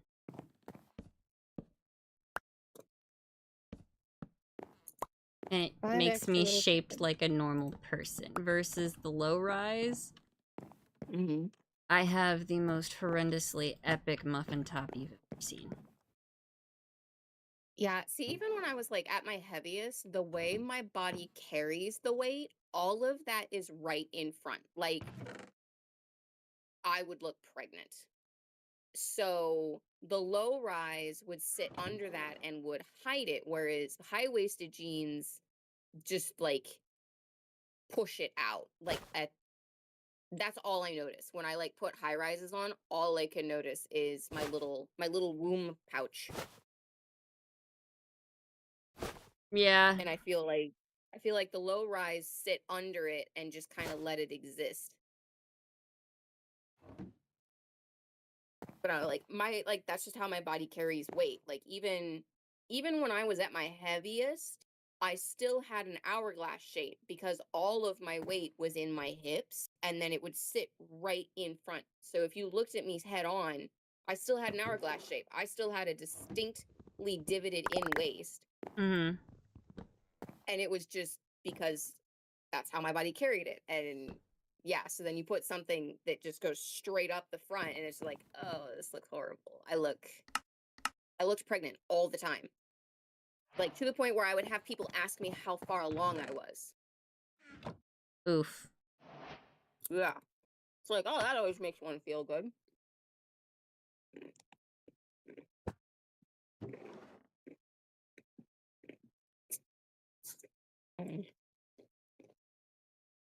Men have it so easy.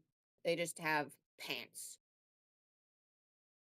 And they have waist size and inseam size. That's it.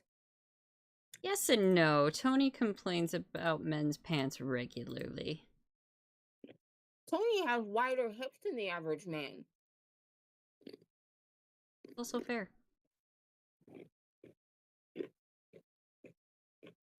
That's entirely fair. You're right.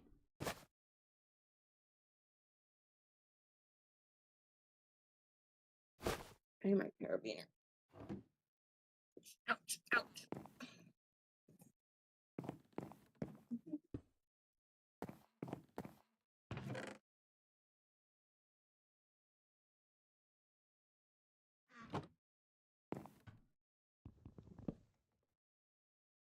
Rude. Oh, I have to go get the boy. Yeah. And finish. I still have to put all little hearts on these charms, and I'm not packed yet, and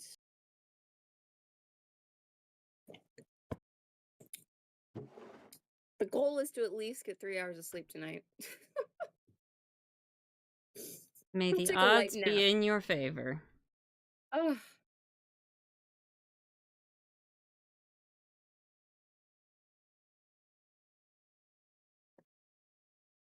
But I'm gonna sign off so that I can go get him. Okay. So I'll talk to you later. All right, I will talk to you later. Drive safe. Okay, I will. Okay. Bye. Bye. We'll switch over to in here. Like so. You can have bigger picture. Ain't that nice? Oops, it got dark on us.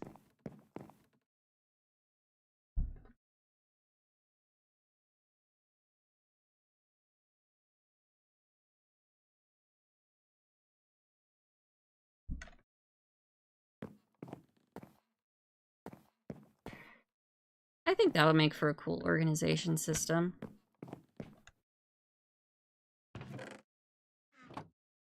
Go ahead and get rid of this.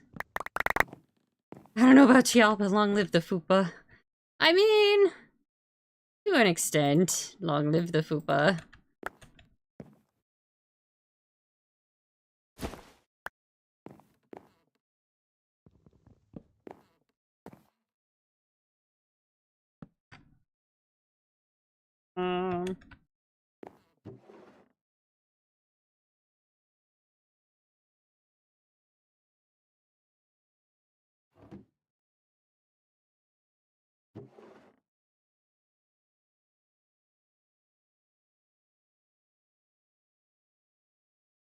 Put saplings in that one. Means come back here. I'm going to put logs in this one.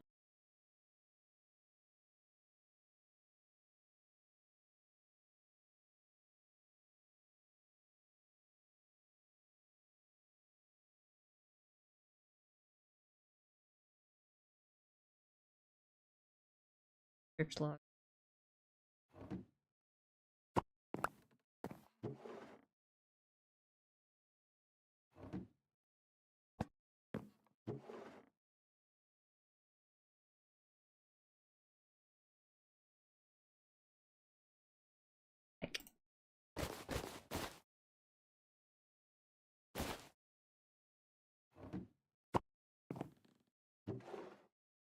Cut wood here. Dignify. Put a fence on.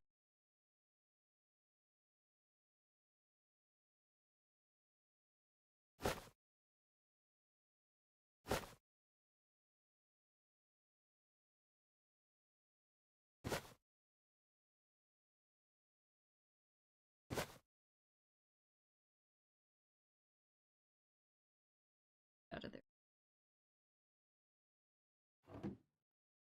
Leatherback, yes.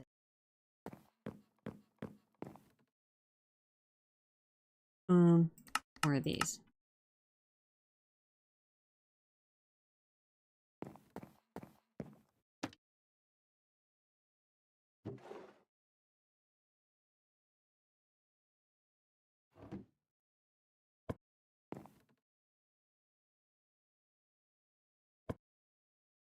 Oh, wood. There's our wood. Yay! I'm not allowed to film. It's okay, otherwise I will start hoarding.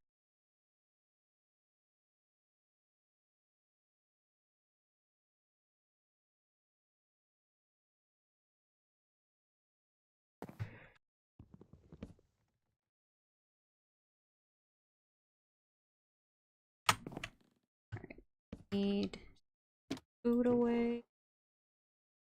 That. That.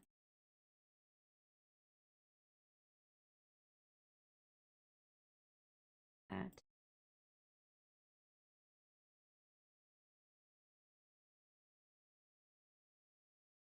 Actually,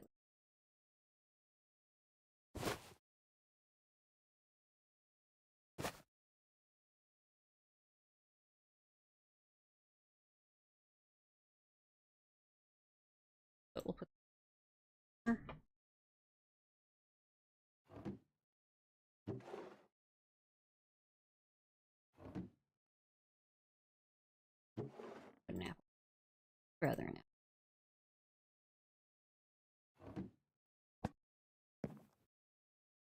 And what else have we? Dirt.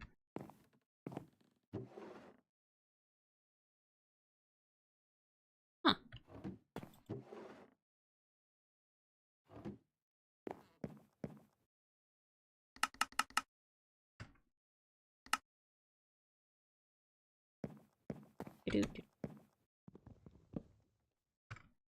Guess we'll just have to go and collect those when we're done.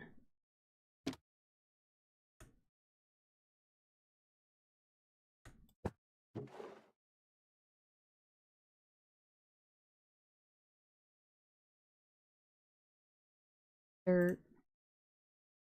This stuff in. Charcoal next to it.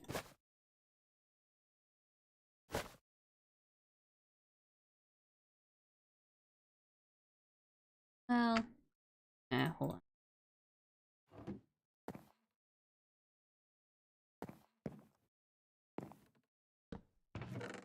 Season.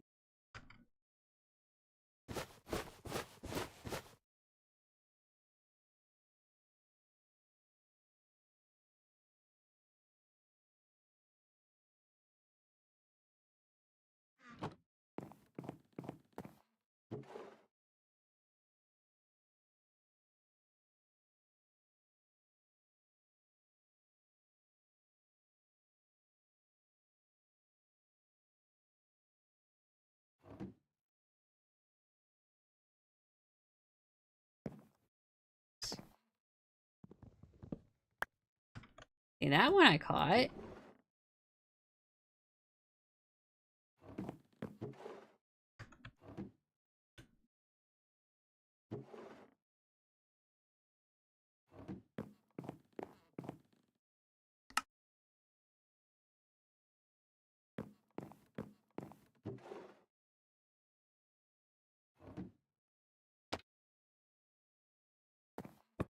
Drops.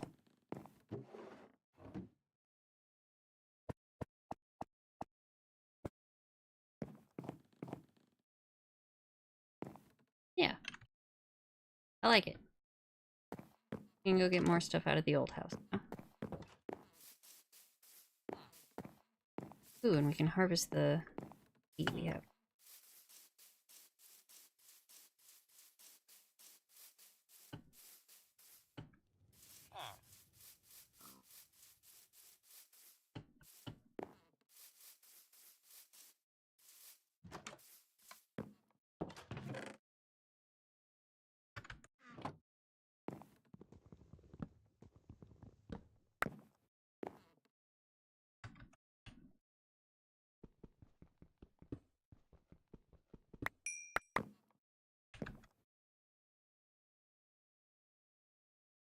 Yeah, we'll leave that there.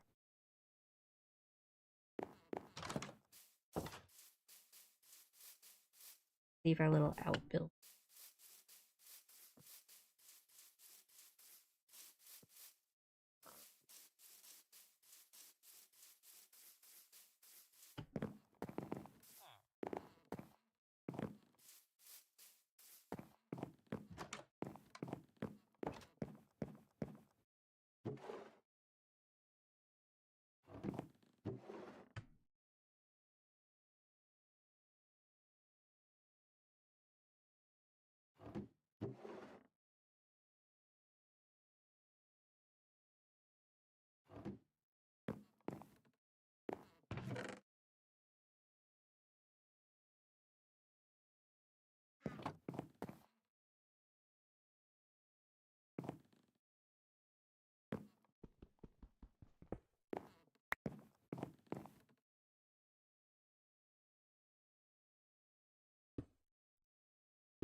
Yes, no.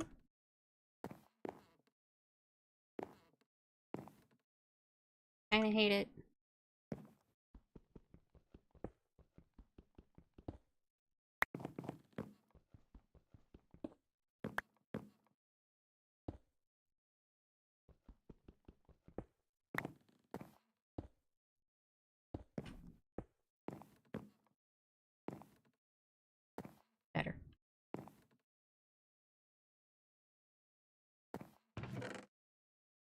All right.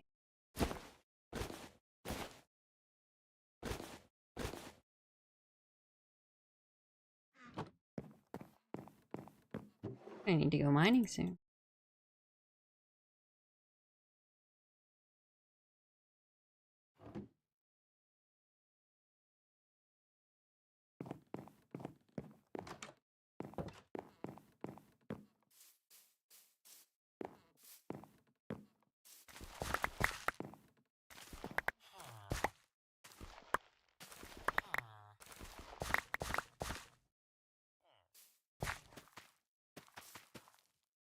Eh? And scared the daylights out of me, Chicky!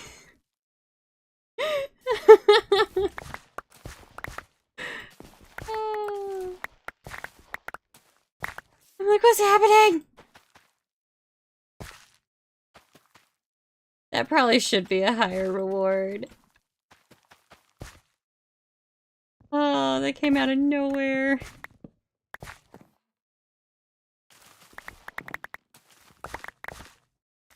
I'll adjust that at some point. I gotta get back into Blurp to adjust it.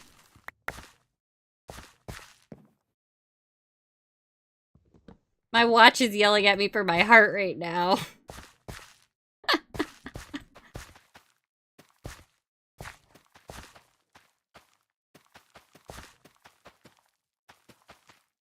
Rude. Hey. Take a drink. Take a drink. Yeah, I need that drink.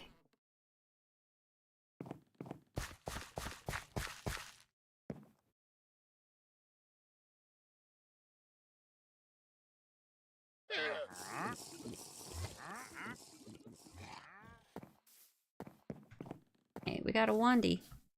Alright, give me a second here. Take a little nap. It was a good drink, thank you. I needed that. Alright, Wanderer. Where'd you go? Saw you. Come here. Watching llamas. That? Where'd we lose? Where's the other one, bud?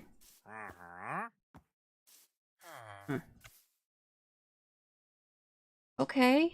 Hay bales for emeralds. You have mangrove. You already gave me I got a propagule for that, though. Pale oak.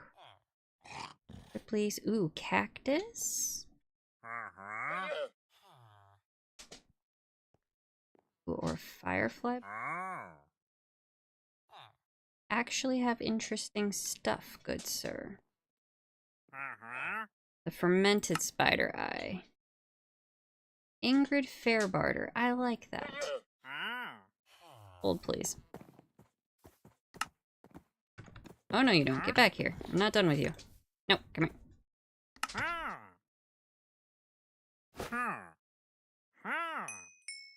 Oh, you're only gonna give me 2 emeralds, I see. So do I want cactus? Or do I want the firefly bush? Yeah, you're rude, bud.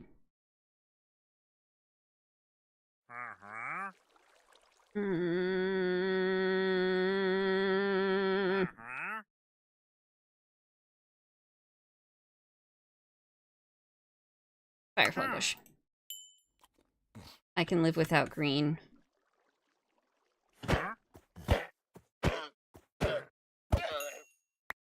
Gee, that llama just dropped. I don't know what happened. What an odd happenstance.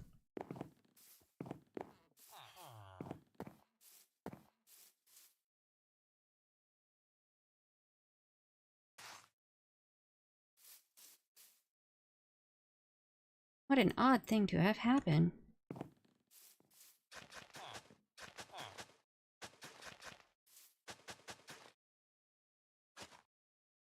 Oh, right. I need to put water in. Ah. That would make a difference, wouldn't it?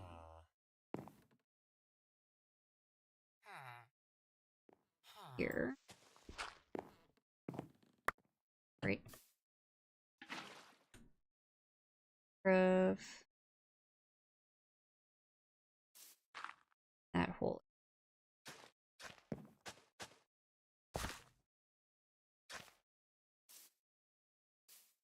A funny coinky dink.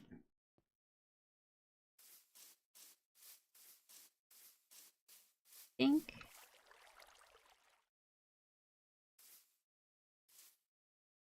Four. 3.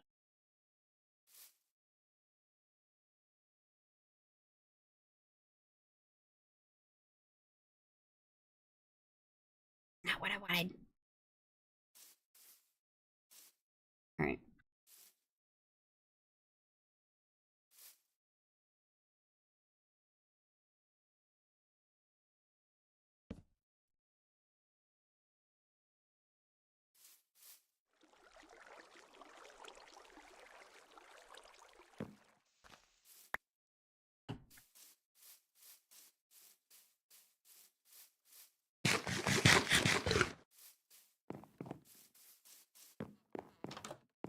Better food.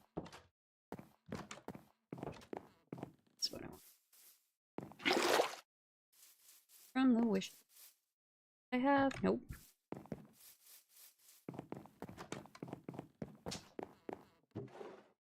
These.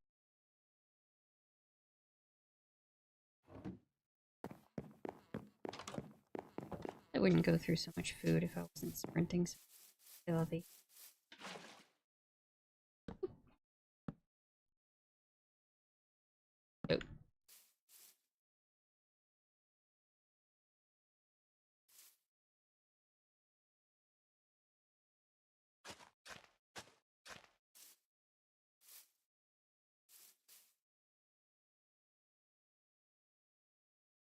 Oh.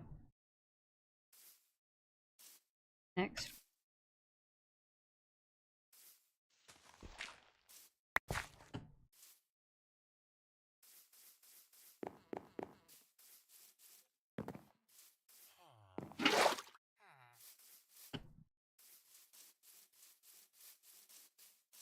That in there.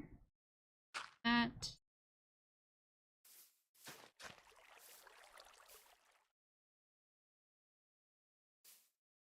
Here. Oop.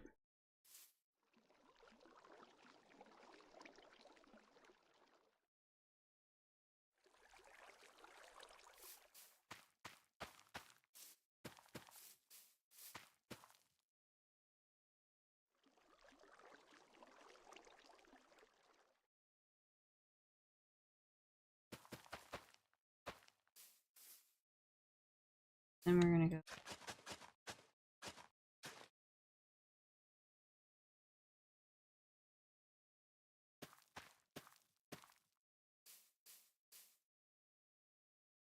Okay, so now that is covered. Great. End of that being covered, but covered.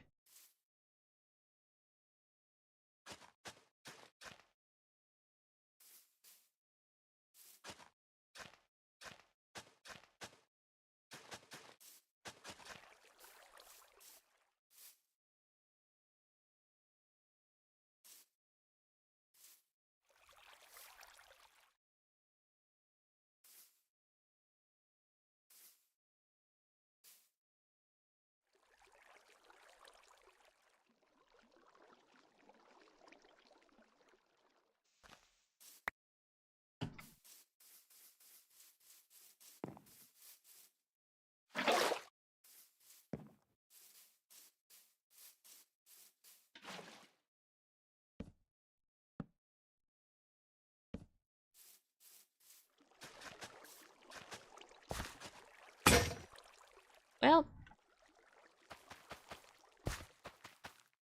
end of that hoe. But I got more seeds to plant, so gotta go make another one.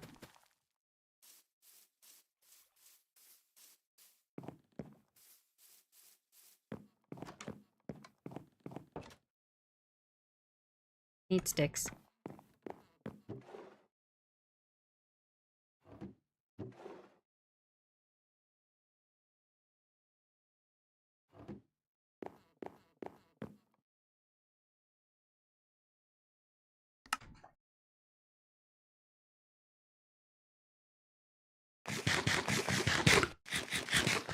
pumpkin I gotta eat. Wait. This pumpkin also gotta make a hoe. We need a hoe. There.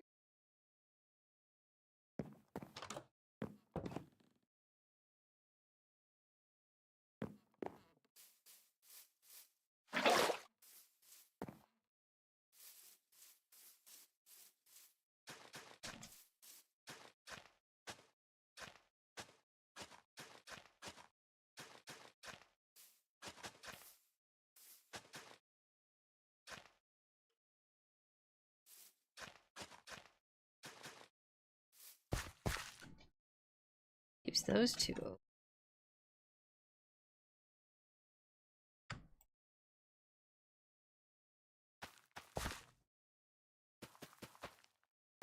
It worked. I'm not dropping another water source for not doing it.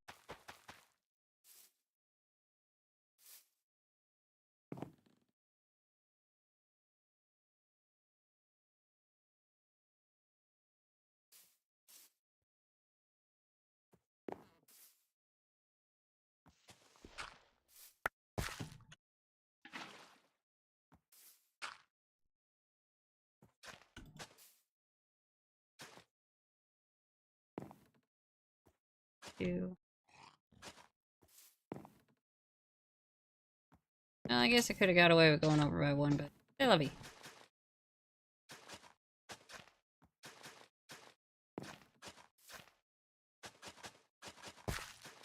Right in the middle. It's fine.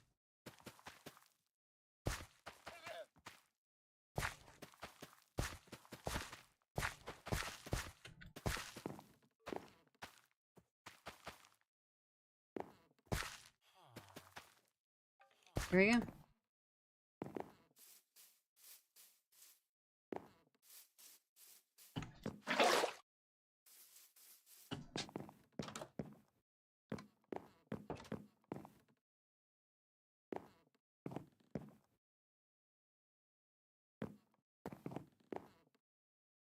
It's not, you know, super elaborate yet, but we'll get there.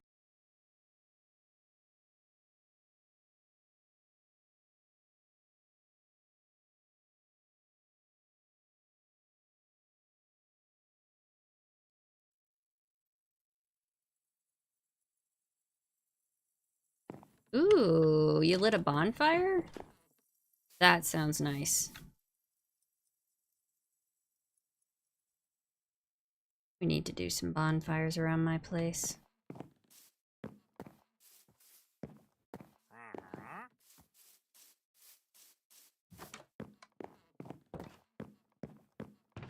Oh, that's right. I said I was going to store the food in the appropriate places.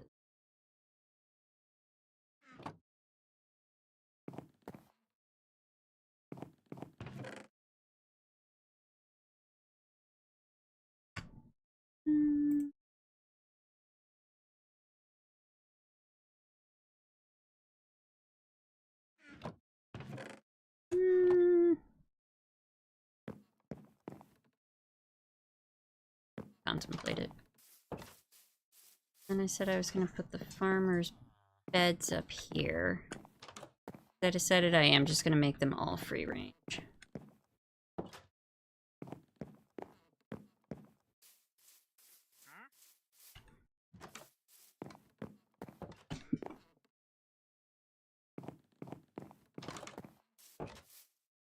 Okay. Should go and grab my fences.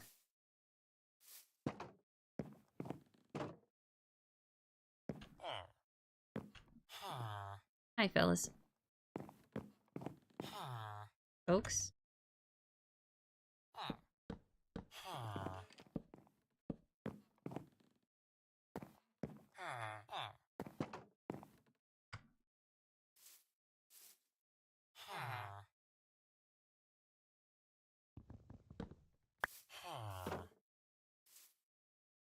Because then when we want to come in here and get these guys going, we can just come drop some bread.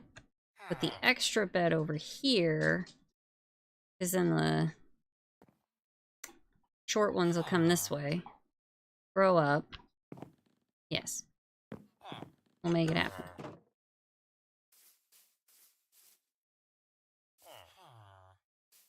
Okay. So that part is fenced off. This is fenced off. So we could fence off this street and be ready to start making some farmer.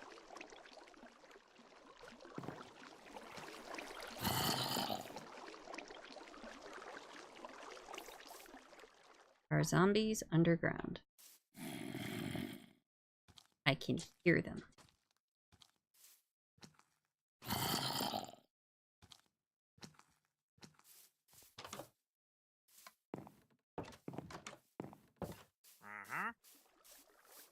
Do I want to take this house down, or do I want to make it into some s'mores?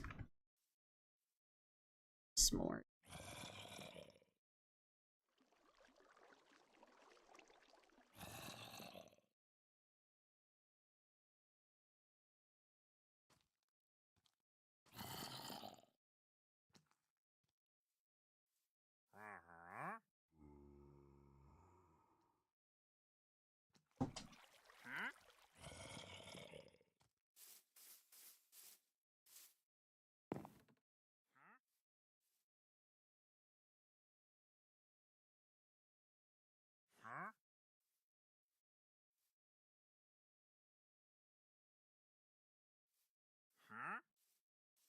Put. Leave this as brown.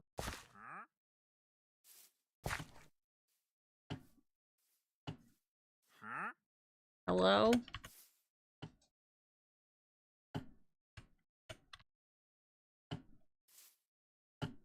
Thank you.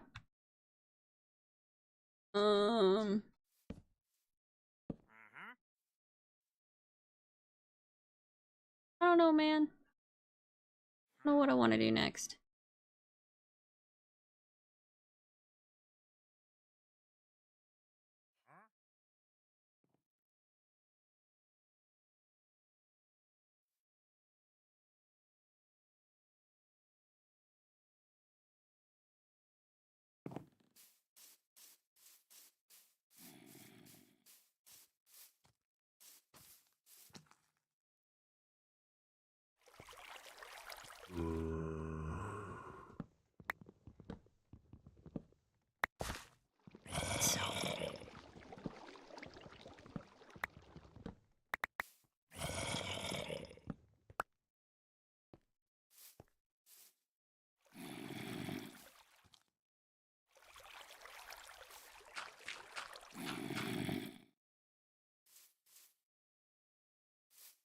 There. Face on face.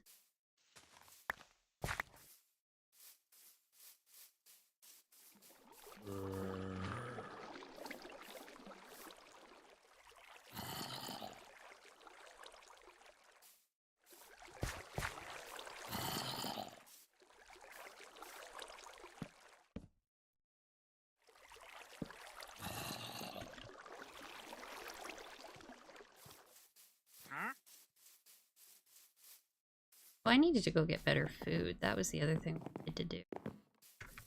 Alright.